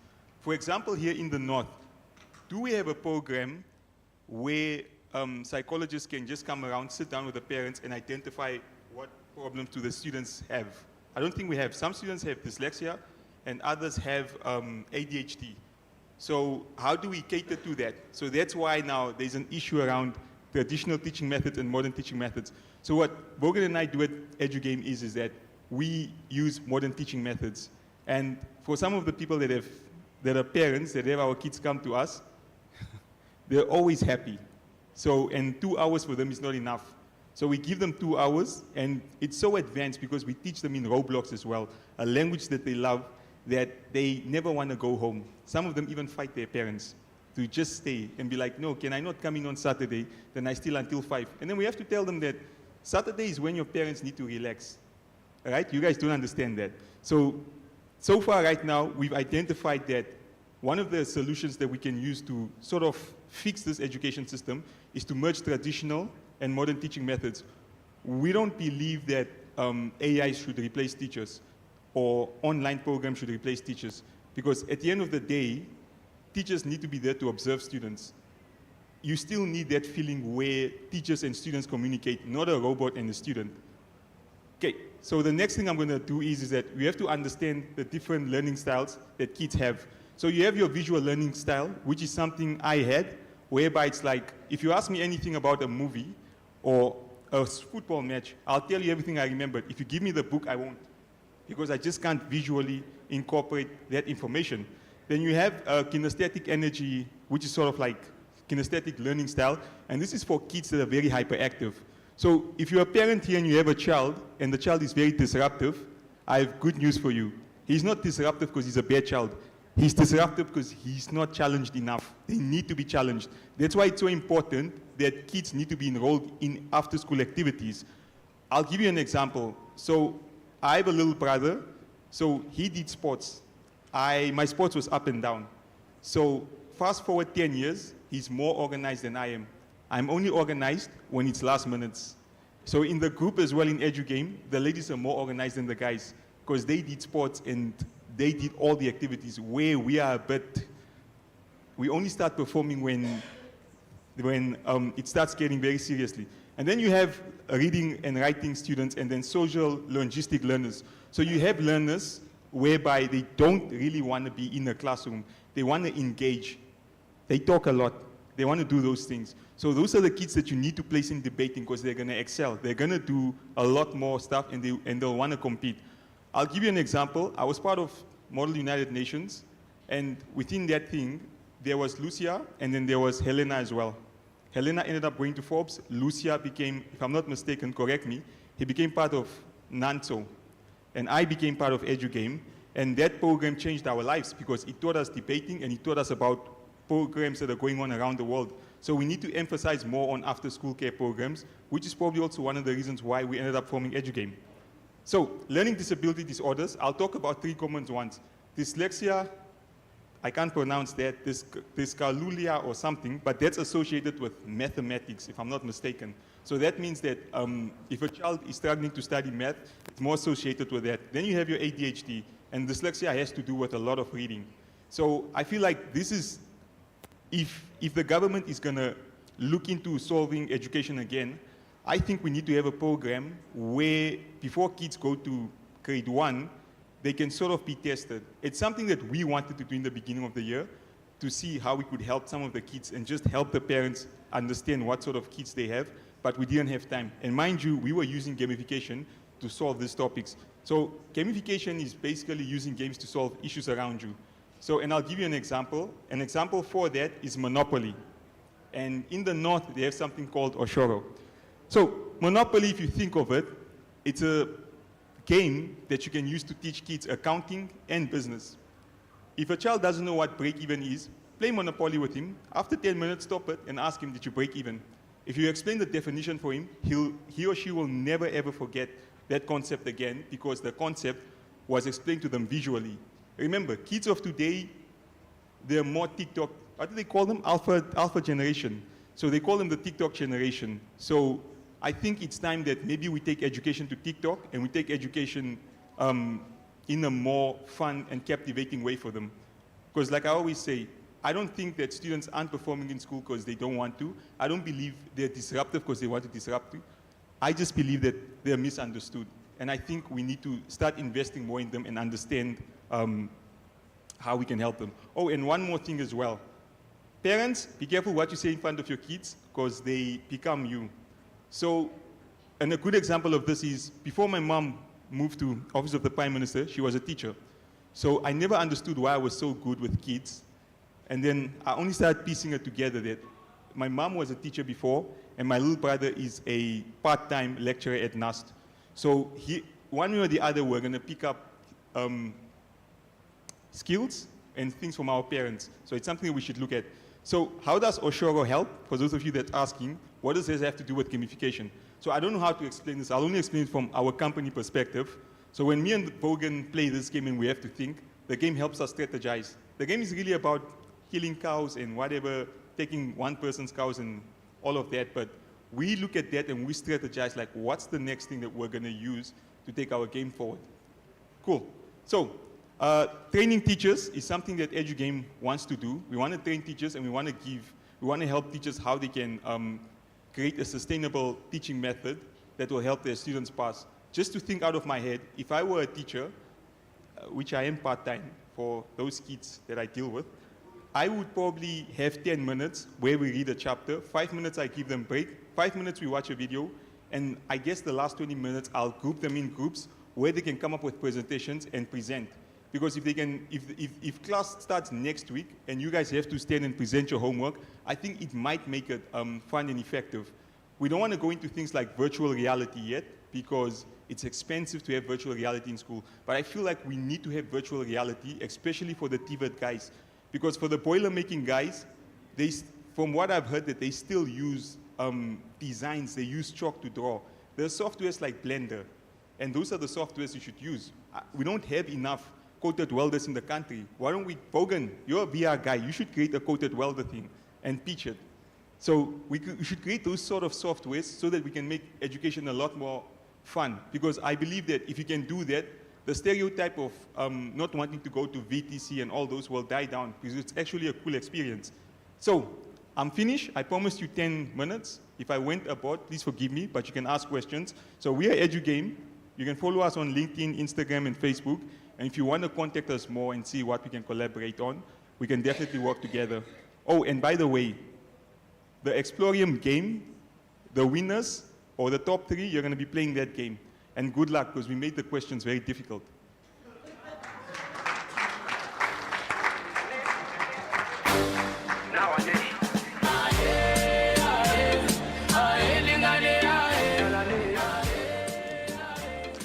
So EduGame are just in the courtyard area here if you want to engage and see more about them.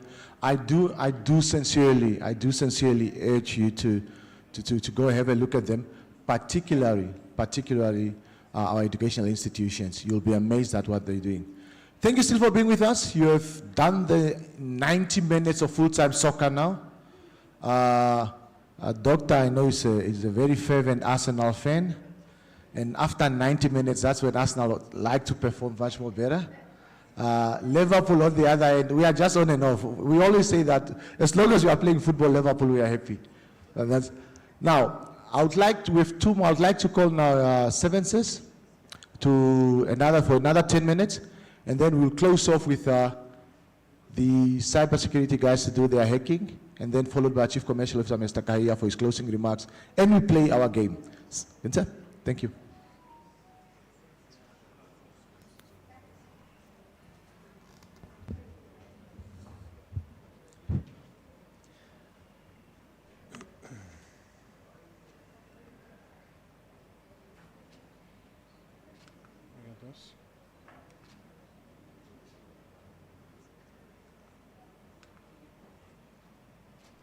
Presentation ready?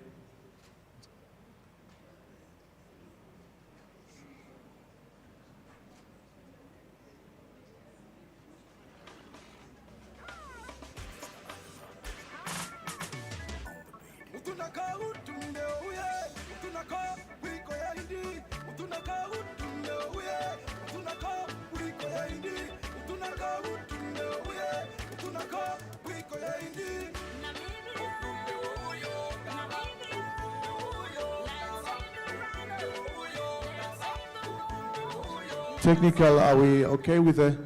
Thank you. Yeah, we're ready. Thank you so much. Ladies and gentlemen, thank you for the time, and MTC, thank you so much for putting together this panel. It's really been insightful and bringing us a lot closer to getting into the swing of IoT. Essentially, we are Savensis. We are actually one of the collaborators in the HTTPS that was set up at NUST a few years ago. We are sort of the nuts and bolts people. So if you've heard of all of the digital aspects of things and how that can drive IoT forward, but how do we actually get IoT to work for us? And how do we get it to actually make the things that we want them to do? And that is essentially where we come in, and I'd like to explain that a little bit to you. So essentially IoT in modern society and automation in modern society is essentially, you've gone through the whole process today, so you've heard all about the different the factors and how it adds into our daily lives. So I'm not really going to bore you too much with that, but just sort of as a bit of a recap. So, I mean, IoT is the Internet of Things, okay? And you essentially have different kinds of applications for it. So your personal, commercial, residential, and these things fall into different categories. And how do we actually impact, or how does IoT impact us? All right, and a company like MTC is really our first point of actually connecting the world around us with our technology. All right, so essentially our personal devices like our cell phones and so forth, then consumer devices like our computers and things that I will introduce to you just now from an automation perspective, as well as then commercial devices, high technology, sorry, is it?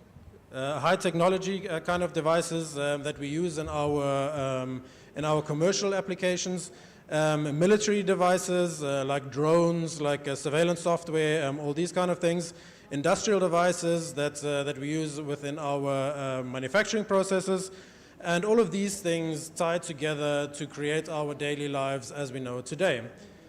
So, and then obviously also infrastructure devices. And infrastructure is essentially where a lot of our competency comes in, and how we tie IoT into the greater aspect of our daily lives. Right, so basically what is an IoT enabler? Okay, an IoT enabler is generally called an integrator, all right? So that is what we do.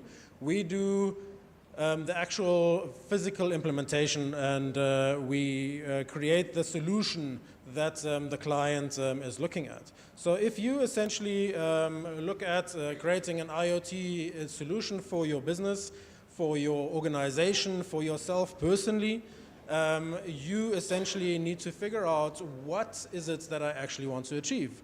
And this is where an integrator comes in and assists you in a design and specification phase of your project. Right, so essentially what we do is we develop an effective and suitable solution for the application of the client. All right, so what we have to look at there is, first of all, the functionality, because obviously we want to know what do we need to achieve. Then a very big factor, and you know that obviously in terms of your budgeting of your organizations is your cost. Then also scalability, making sure that whatever we are implementing, we can actually use in the future, and we future-proofed it, so that we're not implementing something this year, and then 5 years down the line, we have to go and completely redo the entire system again. So something that is actually scalable as we go along. And then obviously it has to tie into the user preference. So there are multiple ways of achieving different types of things, and we need to essentially get to a specific point where we can actually have a specific user experience. So then the second aspect is the implementation and the maintenance part of things. So what we do is we implement our solutions for our clients, and we try and achieve that within certain parameters. So Obviously, in terms of functionality, once again, on-time delivery, on-budget delivery, very important for everyone, essentially. And then we create the customization around what is required. Okay. So, and then one of the very big aspects and a huge part of anyone's experience with technology, things are bound to go wrong. Okay, so your computer might not work, your printer isn't working. Those are your day-to-day kind of things that you experience. But if things go wrong from an IoT perspective on a larger scale, that after-sales service and the after implementation maintenance is a key factor of what an integrator actually does on a daily basis. Okay, so I'd like to introduce to you Savensis Project System Solutions. As you can see in the very wordy kind of name, we've got projects, systems, and we provide solutions. And essentially what we do is we do turnkey automation project implementations. So that goes from the design, the coordination, the supply of products, the implementation of it, the maintenance, and then we essentially take world-class partner products, such as MTC, that provide us with high quality, high bandwidth implementation for outside connectivity, and essentially create an internal system that can then communicate with the outside world. And this is a critical aspect of things where your communication 99% of the time into the outside world is where you're going to encounter the issues. And a solid network, as MTC has demonstrated to us that they've implemented, is really a key kind of pillar that we base a lot of our work on. Right, so in terms of what we do essentially is we look at lighting controls, so assuring efficiencies within your lights, creating energy efficiency, being able to optimize your electricity usage, then security and access controls, making sure the right people have access to your buildings, that you are able to create an environment that is safe for your employees and your data. We do audio-visual systems, window treatments, electronic automation, which basically means things like that physically move. Things like gate automations, turnstiles, all these kind of things. And then obviously energy conservation. So this is a big aspect of things where all our technology really requires a lot of power. So we need to make sure that the limited power budget that we have available is used in a very efficient and intuitive manner. So essentially, this is what we do as Savensis Project System Solutions. And one of the implementations that we have done and that we've really collaborated quite intensively with MTC with is the HTTPS Center. And that is really where we started our journey with MTC. So essentially, if you would like to find out anything more, building management is another component. It's not really what we're looking at here in terms of our presentation today. But essentially, what we, these are basically just a bit more of that. Don't want to bore you too much. So in terms of what we've done as Savensis is creating the environment for the technology to come alive and to be implemented properly. And one of the displays that we have is actually in the Experience Center, which we would love to invite all of you to come and experience. Tomorrow, I think we're fully open on that side again. And we've actually set up a really nice entertainment system there for your pleasure. And we would obviously love to invite you to come and have a look there. All right. Thank you so much for your time. I hope I kept it brief enough so that we don't waste too much time. Thanks very much.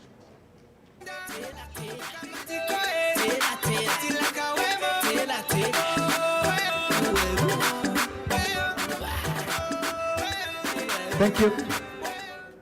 All right. Thank you very much. Much appreciated.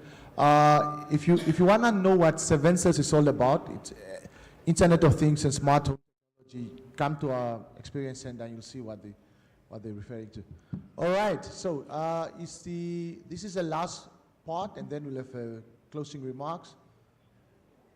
And then the competition, correct? Are we together? Is that the part that you guys are all patiently waiting for? I'm not getting. I'm not getting the. I can cancel the competition. Oh, okay. No, right. Oh, we have the colleagues from cybersecurity, NAST. Technical, are we ready? Are you guys ready? So please.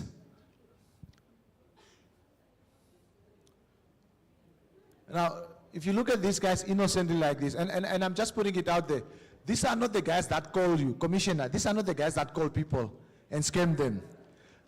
These are the guys that try to prevent scamming by showing you how easy is it to get scammed. So, thank you very much. And as you can see, very young. And again, this is a product of smart partnership that we're referring to. They are literally products of the HTTPS Center, which is our research innovation department that's being headed up by NAWA within the Namibia University of Science and Technology. So guys, what is it that you want to say? Who wants to take the mic? And then can we start off? So all the best and yeah. So good afternoon or evening, everyone. We are the NAS cybersecurity team. And my name is Asante Sana Tisingani Maruasa, and these are my teammates. They will introduce themselves. I'm a third year, final year cybersecurity student as well. Evening, guys. My name is Benches Kairimana. I'm a second year, also part of the cybersecurity community. And I've been in quite a lot of competitions. They call it cybersecurity competitions, but in my sense, it's just hacking competitions.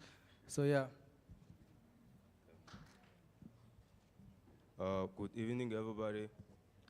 I'm Johannes Natangwe.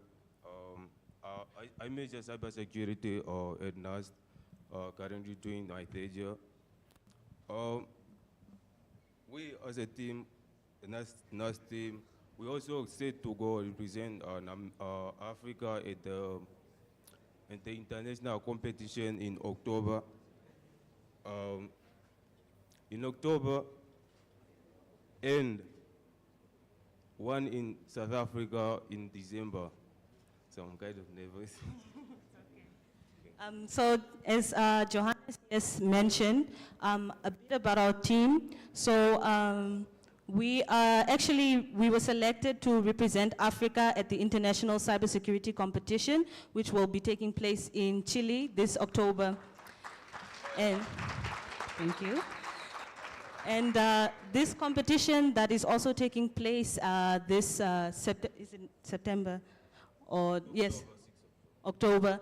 Our team will be going to Sanren again, and last year we actually participated, so this is the South African Cybersecurity Challenge, and our team actually came second place, which was the first for Namibia, so yeah. And we also have our annual cybersecurity competitions that we do, and our team has come first place for 2 consecutive years, and we plan to take first place again this year. So without further ado, we will go into our demonstration. So today we are doing a live hacking demo to demonstrate how your phone, specifically Android devices, can be compromised. So the title is Unlocking the World. Hello? Okay. Unlocking the World of Android Devices. Yes. So we went into a bit about who we are, and our mission is to advance cybersecurity knowledge and promote best practices to safeguard digital environments. So a bit about what we will be covering today. Okay, sorry, the mic is disconnecting. To go in about what we will be covering today is to demonstrate how your Android devices, specifically Android, I am going to clarify again, can be compromised through a simulated attack. And So we will be covering some basics of cybersecurity just to make sure that the whole crowd is informed about the basics so that we're all on par when we are busy with the demonstration. And then we'll go into a bit about introduction to Android hacking, exploitation of malicious APK delivery, attacking Android environments, and discussion of protective measures and how you can protect yourself against cybercrime on your device. So what is hacking? So hacking is essentially the unauthorized access and manipulation of systems and data where hackers, the unethical hackers, the malicious actors, exploit vulnerabilities found on your system. So this basically holes within your security system that allows the attacker to enter. So the information that is at risk when you are having a mobile phone, as we know, majority of the population has phones, and a lot of us actually have sometimes even 2 phones. And the information that we have on our devices are very crucial to attackers. And some would say they are quite scrumptious for the attackers as they hold quite valuable information. So this is personal information such as your ID number or where you live or your name. And your passwords that you store, for example, for your Gmail or even just your banking. So attackers can also gain access to your banking through these mobile devices and other critical information. So normally the attack pattern for a hacker is to do recon, go into weaponization delivery, exploitation, and command and control and access controls. So this process is basically whereby the attacker does research on you to make an informed attack, so they can make their attack more informed and more convincing to you for you to fall suspect to their attacks. So now we will go into a bit about APKs.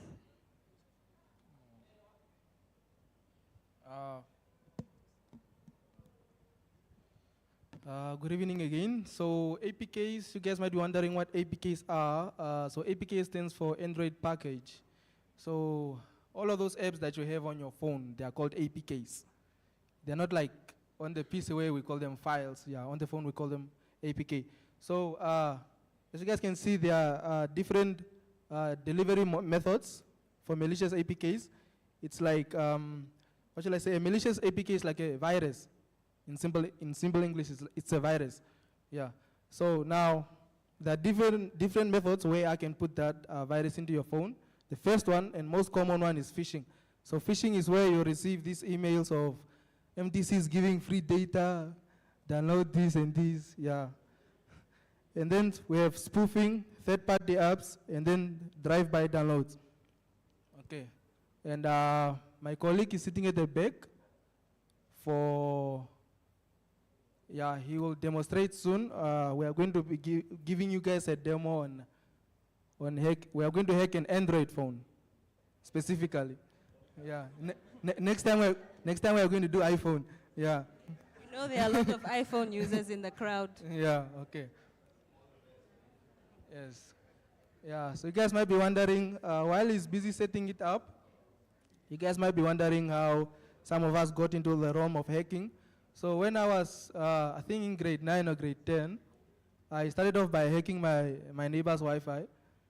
I stopped them from using their Wi-Fi for a whole week because I was angry with them. But then, yeah, I have changed. I'm a good man now. I'm a good man now. And yeah, and I thought I was a good man until last year, where I hacked one of the companies that I cannot display at the moment. One of the companies, it's a big company. I hacked it, but then I didn't know who to tell for them to cover up the ports.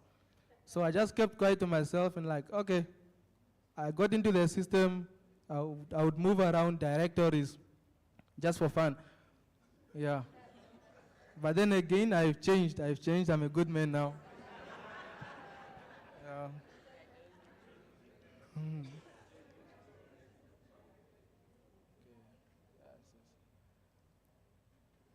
Okay. Okay, while we are restarting the Android phone, while we are restarting the phone, I really advise you guys to look into what is it, capture the flag competitions.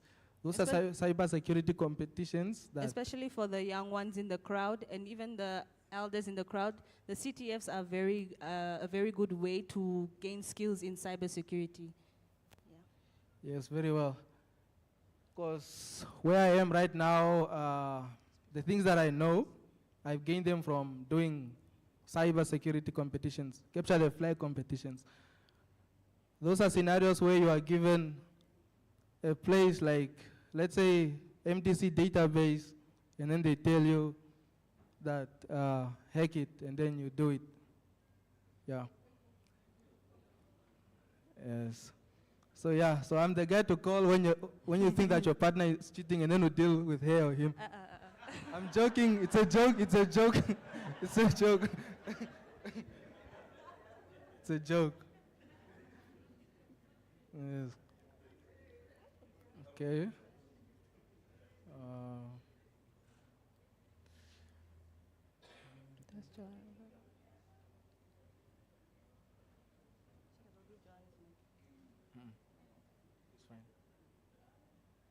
Yeah, so right now, my colleague is setting up a virus, a malicious payload, a malicious Android payload. So he's using a tool called MSF Venom. It's more like a bakery for viruses. So you can create a virus out of an image, a virus out of a voice note, out of anything you can think of that you can send to someone. A link. Yes. So it means if I send you a picture saying that I found your wife cheating, and then you open it thinking that it's true, and then you get affected. Yeah. I personally wouldn't open it because I'm single. So yeah, I'm safe.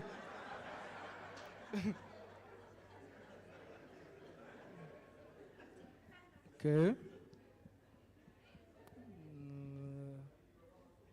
Yes, yes, yes. We're very sorry for the delay.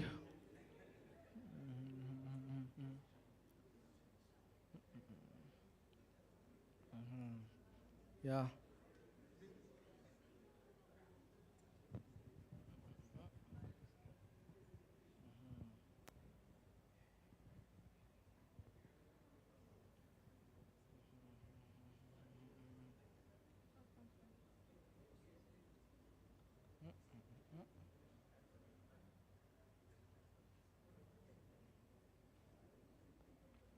Yeah, while it's busy, let me just quickly give a quick. I was asked a question earlier on how you'll know that your Android phone was hacked. So how you know that one, I really don't know. But the first sign of your Android phone being hacked, of your phone being hacked, is it being slow. Of it being slow, that's always the first sign.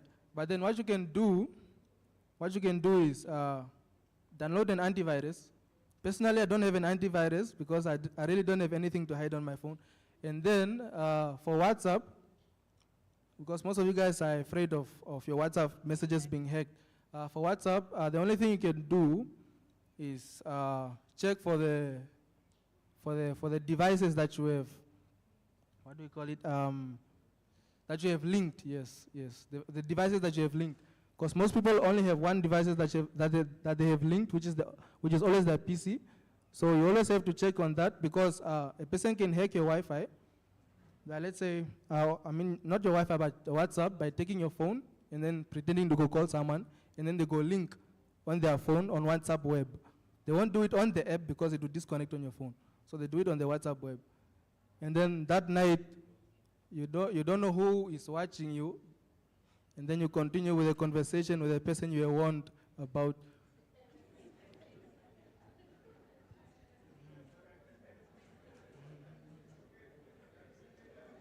Yes.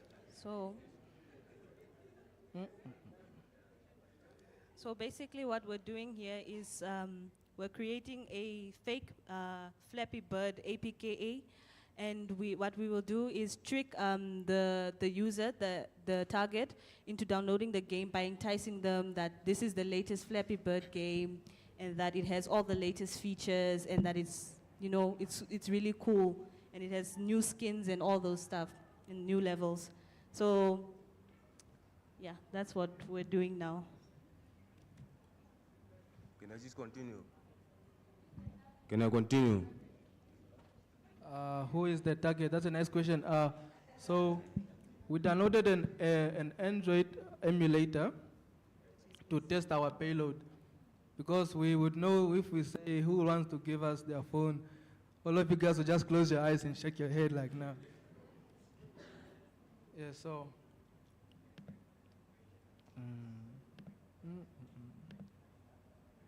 Yes.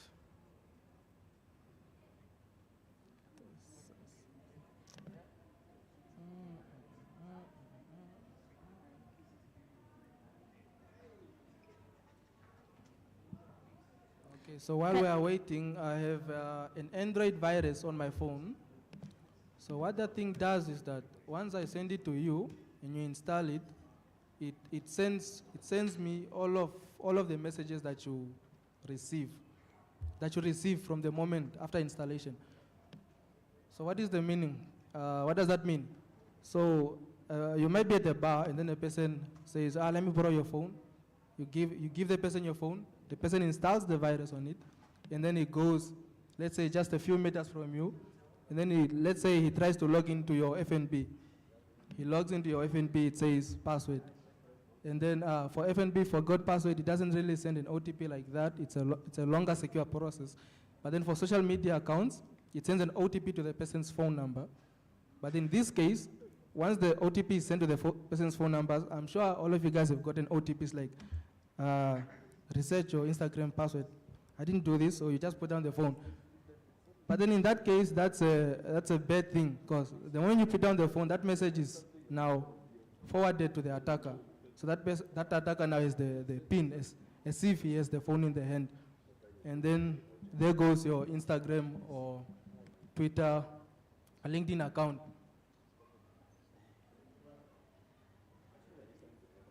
Okay, what's the do there, you ask? So let's say a lot of people look up to you, right? Another person has your Instagram account, social media account. So those people might post things, let's say more phishing links on your website. That guys, I've won this and this. Now all of your family members and friends are falling into the same trap. And then what will the person do? The person might be posting things that you don't really want to be posted, and then which will tarnish your name. Which will tarnish your name.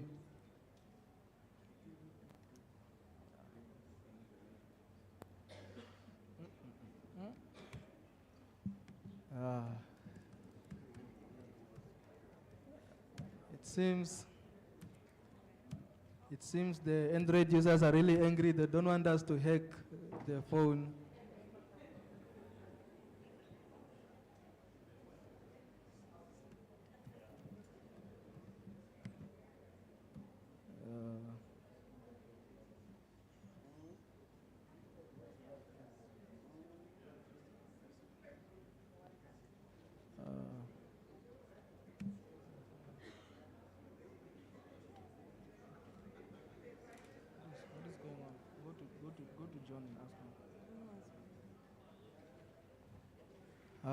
Sorry for the disappointment.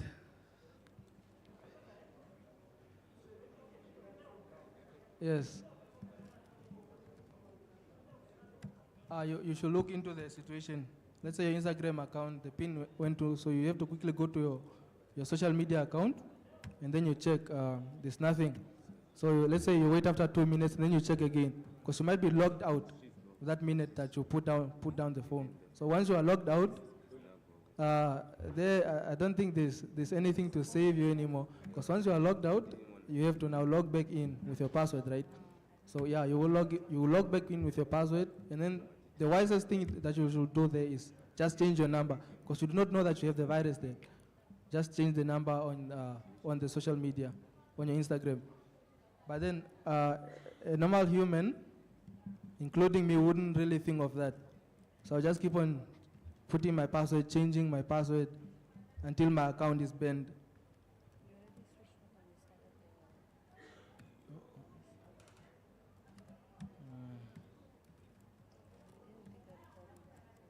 Okay, so since our MSF Venom failed, we're just going to move the payload onto a local server, so we'll be able to download it on the phone, because direct communication failed between now our computer and the phone.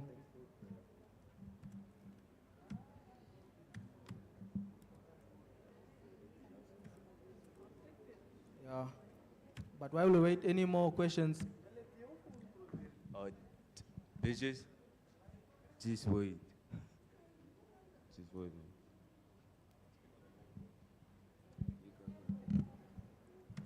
Yeah. So with Wi-Fi is quite vulnerable. It's more vulnerable because I hacked it in high school.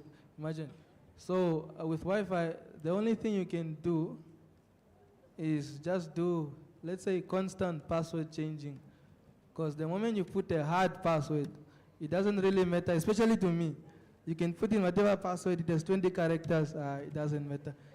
What we usually do is that we force a de-authentication attack on a specific access point or on a specific router to your Wi-Fi, and then we create more like an evil twin. We create another Wi-Fi that has the similar details to yours. It has the same name. So you'll think that that's yours, and then you log into that one. So just like that, I got your whole 20-character password. And then I'll just allow you guys access, and then I come into your Wi-Fi again and enjoy with the whole family. Yes.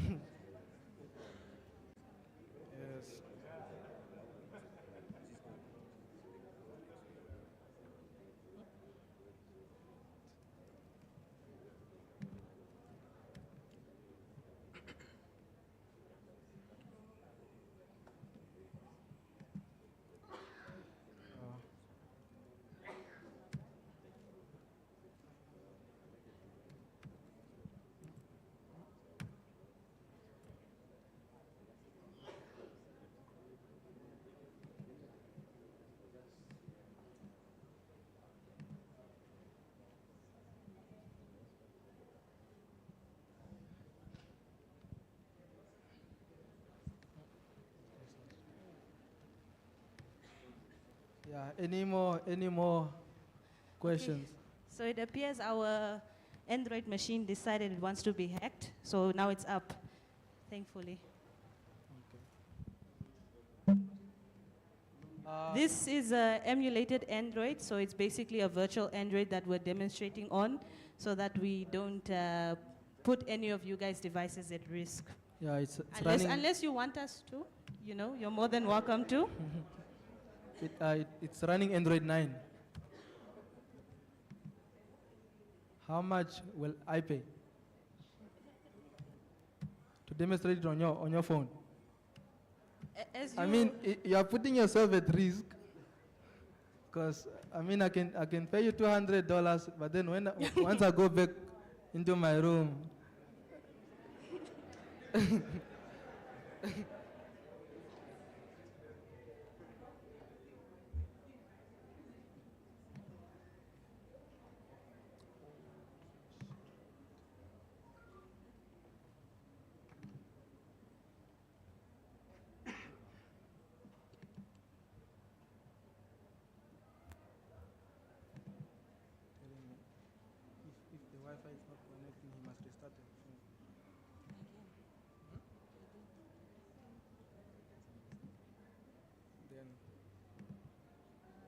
Yeah, so we are just going to give ourselves 7 minutes, and if nothing works, we'll just call it a day.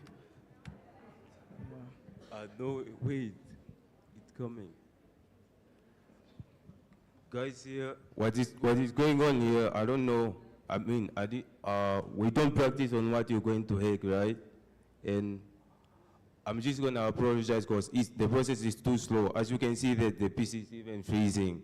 So because it's actually running 3 operation system, which is my hacking machine, my Android and my Windows. And my PC is too small, it's a Core i5. So I think Benji here should just explain what I'm doing because you guys are just looking to a black screen and red letters here. I think he should just explain where I'm at this stage, because this stage now I'm just discovering my target, which now I managed to power it on, which is this. This is my Android now. I'm trying to get it on internet so I can hack it. Because right now, as you see, there is no internet. I'm here, I'm hotspotting, so I'm still troubleshooting this error.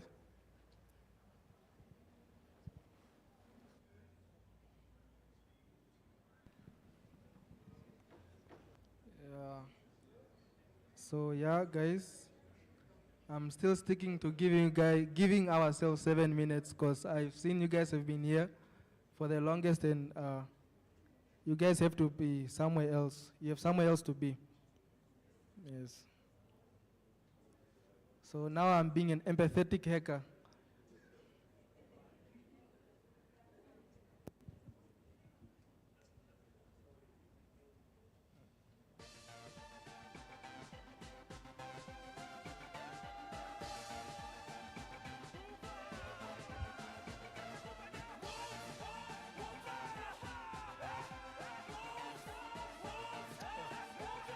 You connected to the wrong one.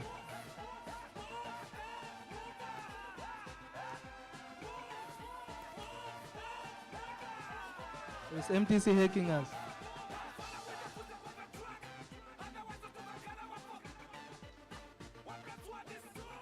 I got it now, my machine was on MTC network. I just find it out now, so now I'm fixing it. Few minutes, we're hacking this Android now.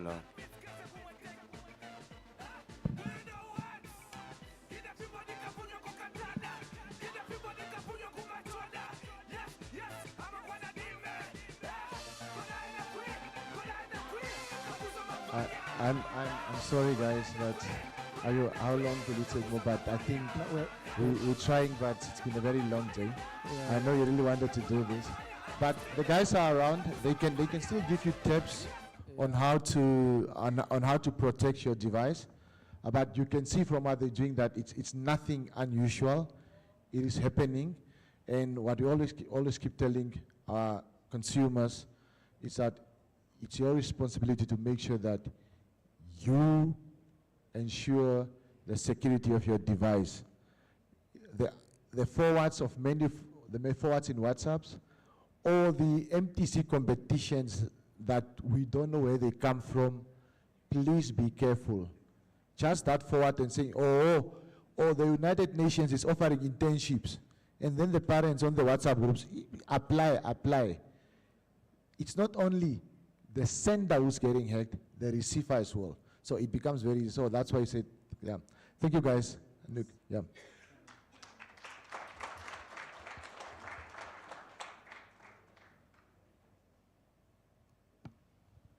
Okay, it's been a long day and we are done. So can we just do the, you need to guide me here. Should we play the Kahoot and then we say bye, or we say bye and play the game?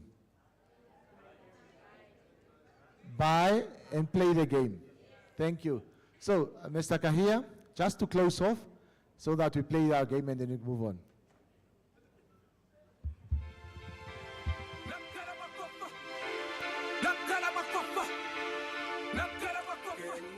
What a long day. What a long day it has been. My job is to say goodbye. But in saying goodbye, I just want to say thank you, everyone, for coming. I would like to say thank you to our Honorable Minister, who has since left. I also want to thank Ongwediva Municipality. I want to thank the MD of MTC and his EXCO team.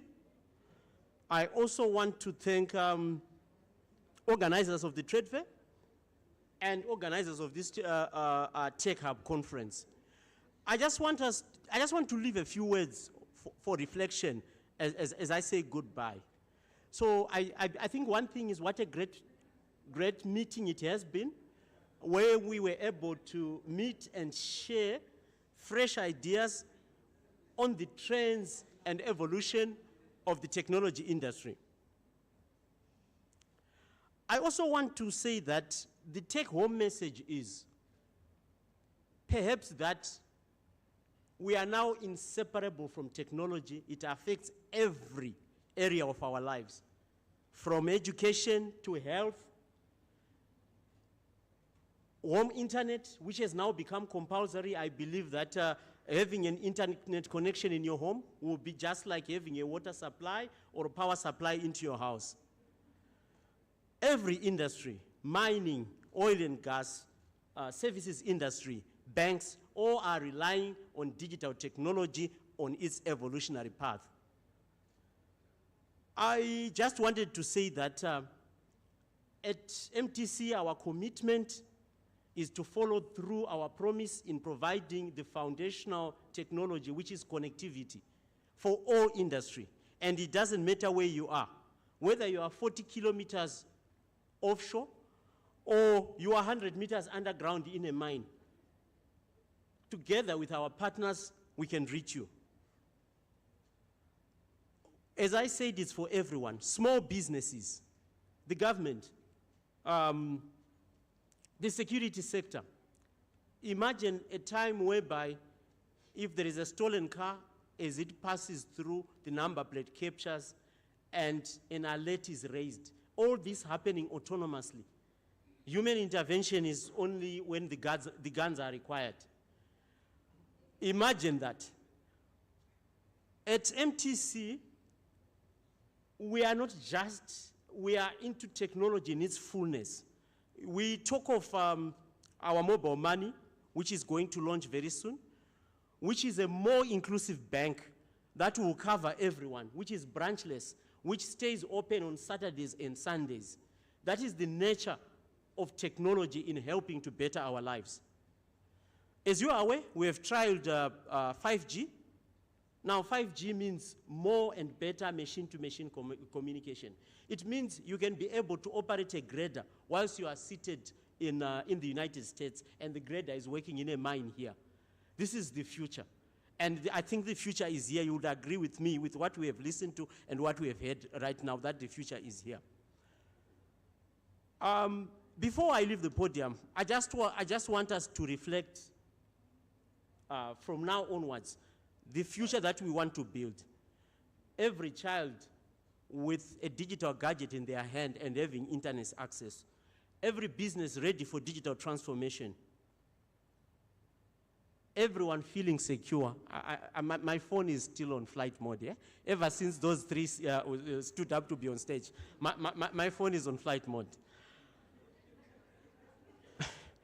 I think as we reflect upon that, let us join hands in ensure that we realize this dream of a more productive, more prosperous Namibia, of a safer Namibia in all its ways, from a security perspective and from the ethical hackers or bad hackers, whatever they want to call themselves. God bless. Thank you very much.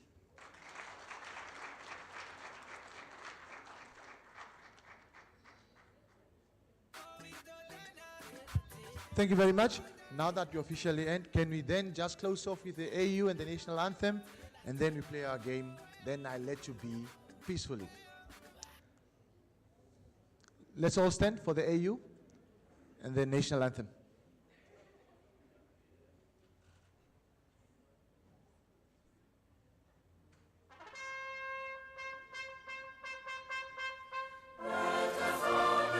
to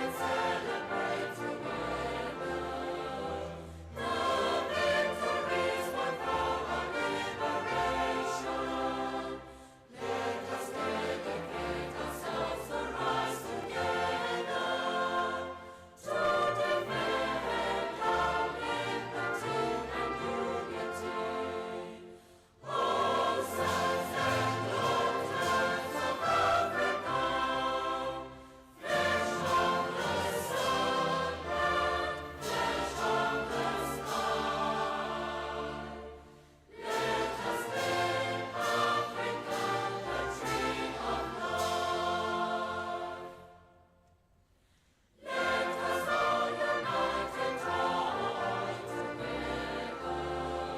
Can we get to the national? Okay.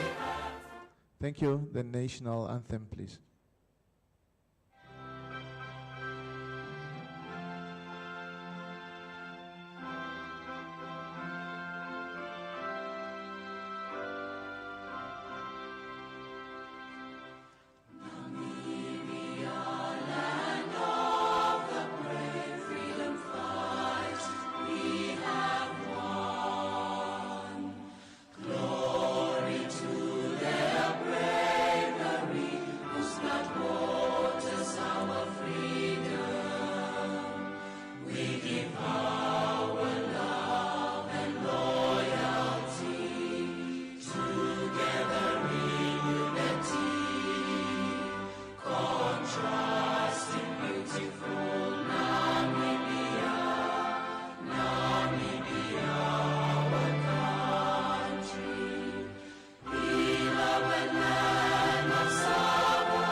Thank you very much. Now, the last part.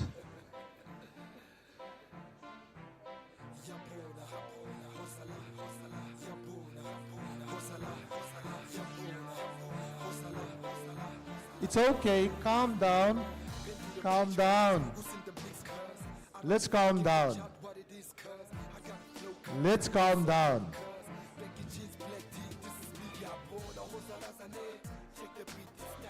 Please, let's not do false starts here. I'm already seeing people having phones out. Let's not do false starts here.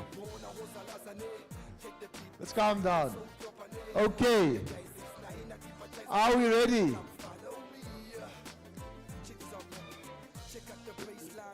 Let me move over this side. Technical team, can we put up? Everybody come. This is open to everyone. See. Okay, players, zoom in, zoom, and then capture the barcode, or you can go on the website if you are old like us, because I see my seniors here, they are going on the website, while the young ones are already zooming in. So let's wait for the players. Oh, this is fast. Wow, this is fast. This is fast. So in any case, if you're just wondering how much a PS5 cost, it's around about 27,000 Namibian dollars. Eh? So yeah, 52.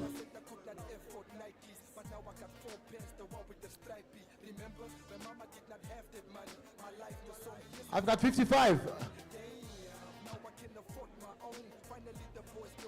I'm at 60. We are getting there. We are getting there.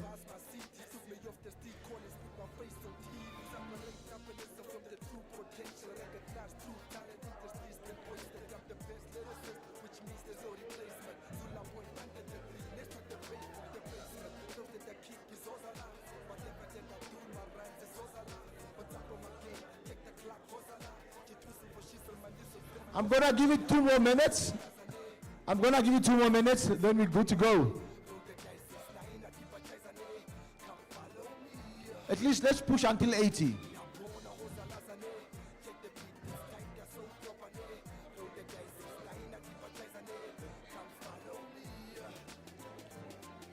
Okay, in the absence of none, let us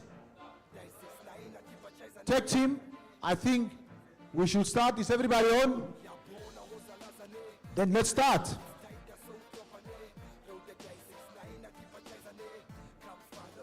Three, 2, 1. There we go. What is digital transformation? 20 seconds. A marketing strategy for online sales. The process of using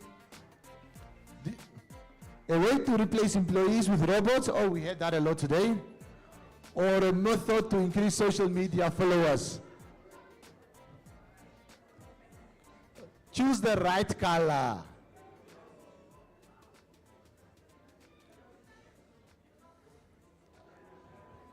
Okay. There we go. The leaderboard says Caleb with 948. Well done. 2. Which of the following is a significant risk of relying heavily on AI in decision-making process? Complete elimination of human biases, increased transparency in all business operations, potential for algorithmic bias and lack of explainability, reduction in overall data privacy. Which is a risk? Which is a risk? Not what is AI.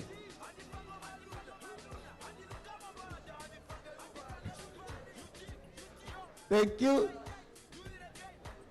There we go. Scoreboards CGM at 1032. Question number 3. Which of the following best defines innovation in business?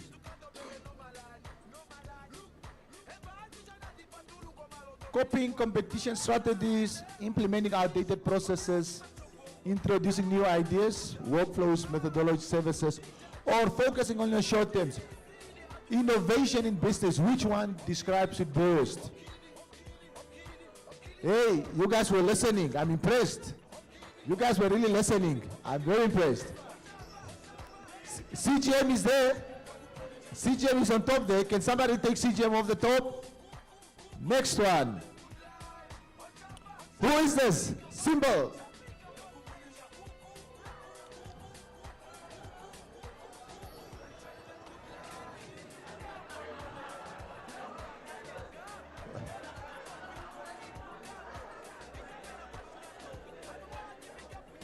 Guys, I don't know.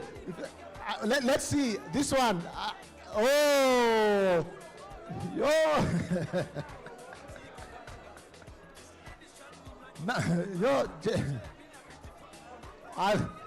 Caleb, 3,618.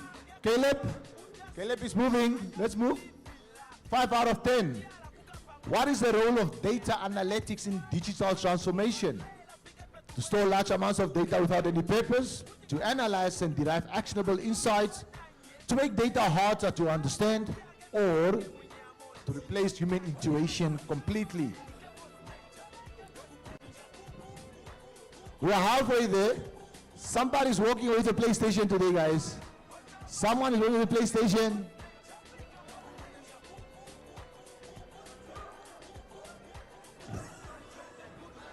Caleb is there, followed by Nakafila and then Benz. 4, 5, 6, 8 for Caleb. Okay, it's getting bad. True or false? Innovation always requires creating something entirely new.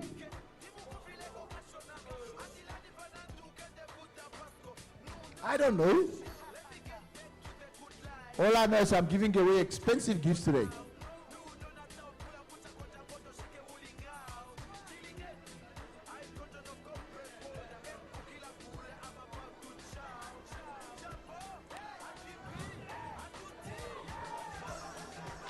So who did false here? Why are you holding your head like this? Why are you doing like this? There you go. Benz is our new leaderboard. You see where Caleb is now. Benz is our new leaderboard. Just because of that true or false. Let's move on. We are number 6 out of 10. Another true or false. Blockchain technology can only be used for cryptocurrency. I always say, look at the picture, look at the picture.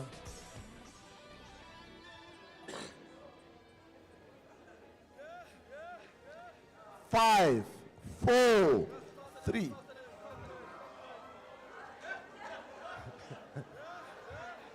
I'm getting a lot of O from the Senior Citizen Club this side.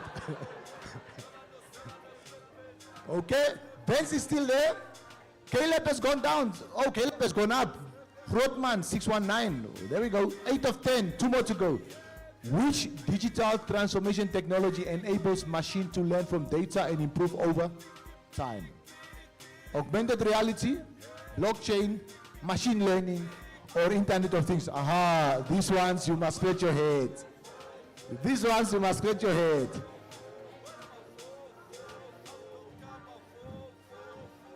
Take a guess if you never know.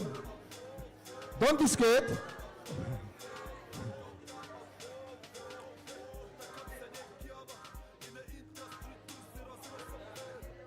Benz.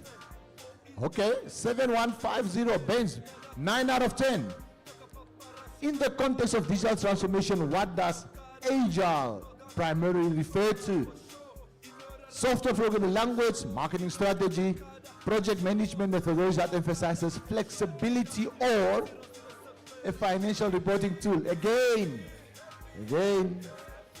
some of these words we say it every day. Do we know what they do? Oh. So, we're doing good? 45. Thank you. We are getting a few wins back here.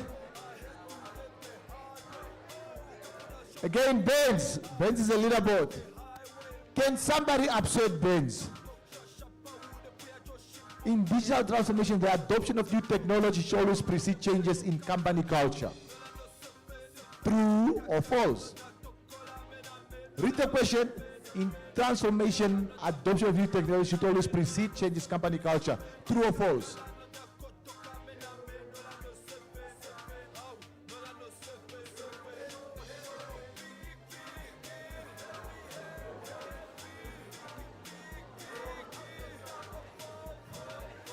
"38 said it's true and 24 say it's false." So that is the end. Now let's check at the leaderboards. Caleb is at number 3. Number 2 is Guni. And number 1, ladies and gentlemen, is Benz. Can we have the 3 leaderboards coming up, please? Caleb, Guni, and Benz. Can you join me up here?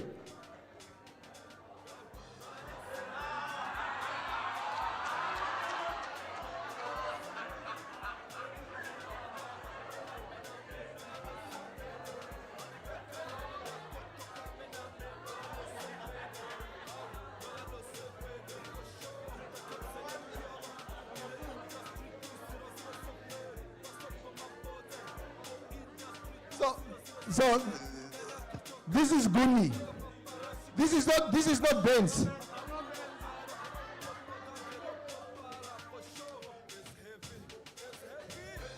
Okay, I'll have to take, unfortunately, a very difficult decision. We thought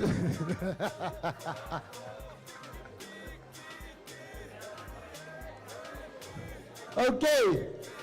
Can I explain? Can I explain? Can I explain? He does not work for MTC. He represents his own company and was here just presenting on his company, but does not work for MTC. I hope that is very clear. All right. Good. Can we get Caleb?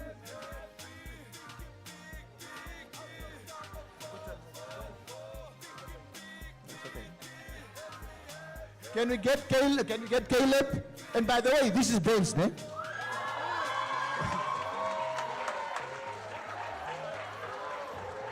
Can we get Caleb? Where is Caleb? Oh, Caleb is esports. It's not out. There we go. All right. Now, because Caleb is esports, he's out.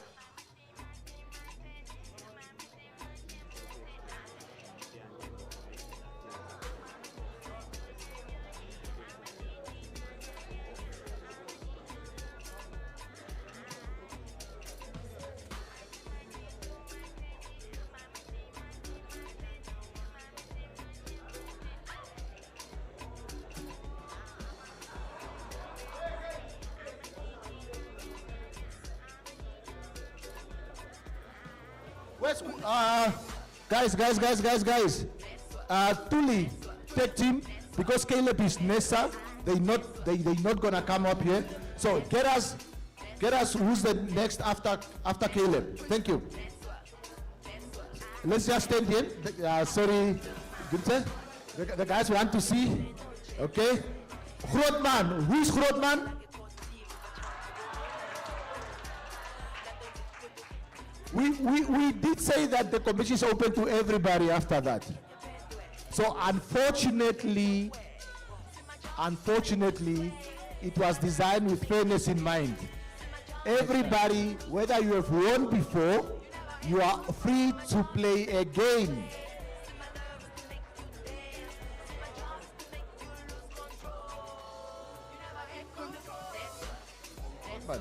All right.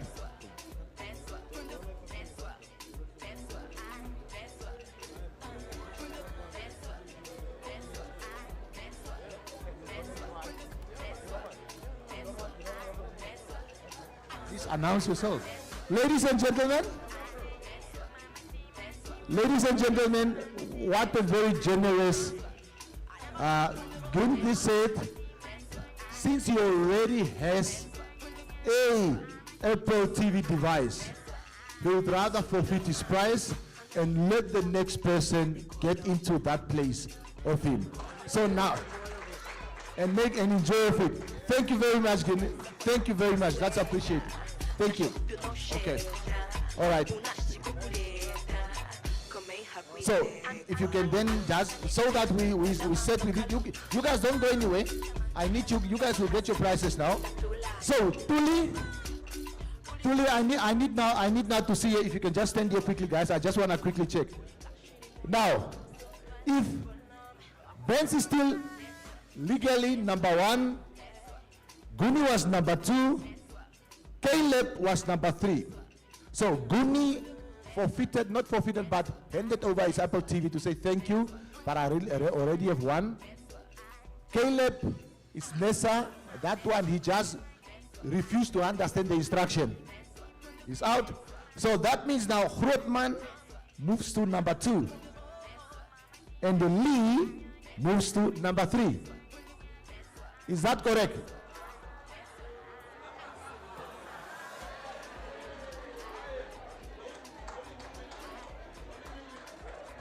Viv,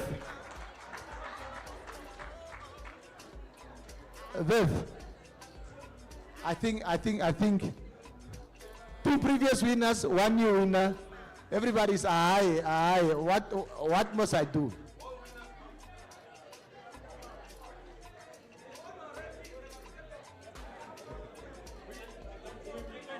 No, it's okay. The competition, Mr. Tuneko says the competition was as fair because he said everybody must again start afresh.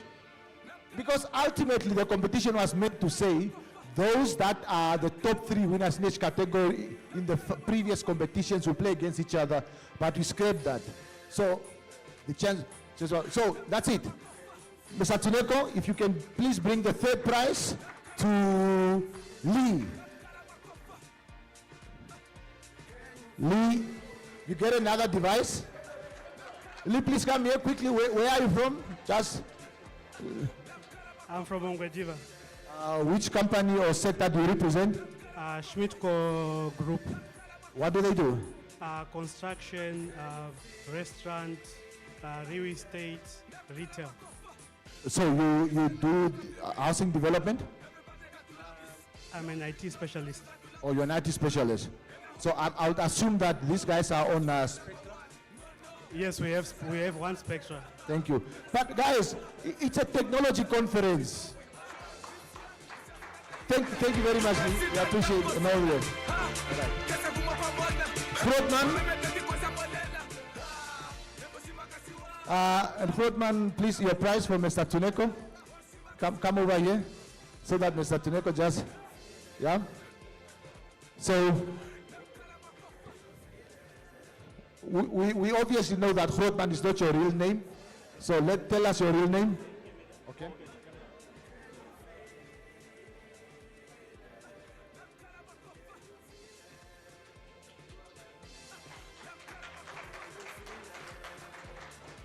Okay, you just tell us your real name because you know Grootman is not your real name.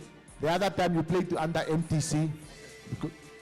My real name's Humbu Shonangava. Thank you. What does Shonangava do? Or what sector do you represent? I work for MICT, Oshikoto region, and I am a media officer. Oh, okay. Thank you. Thank you very much and enjoy your prize. Benz, The Vester Grandpa is in. If you can join. Thanks. Please come here. Come here. It's okay now. It's okay now. You can switch off your screen. I've authenticated and verified it's you. You can put the phone in your bag. It's okay now. Okay. What's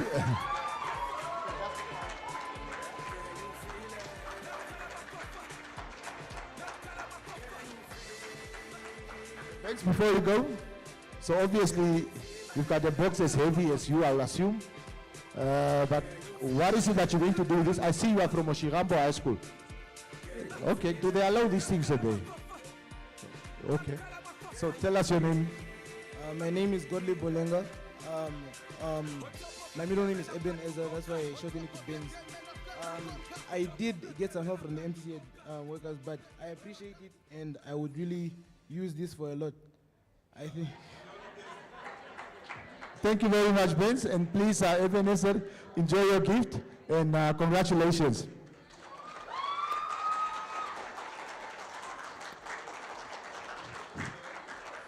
With that, ladies and gentlemen, thank you, and thank you again, and hopefully we see you next year again. My name is Johnny Congo, and it's been my pleasure being with you. Thank you.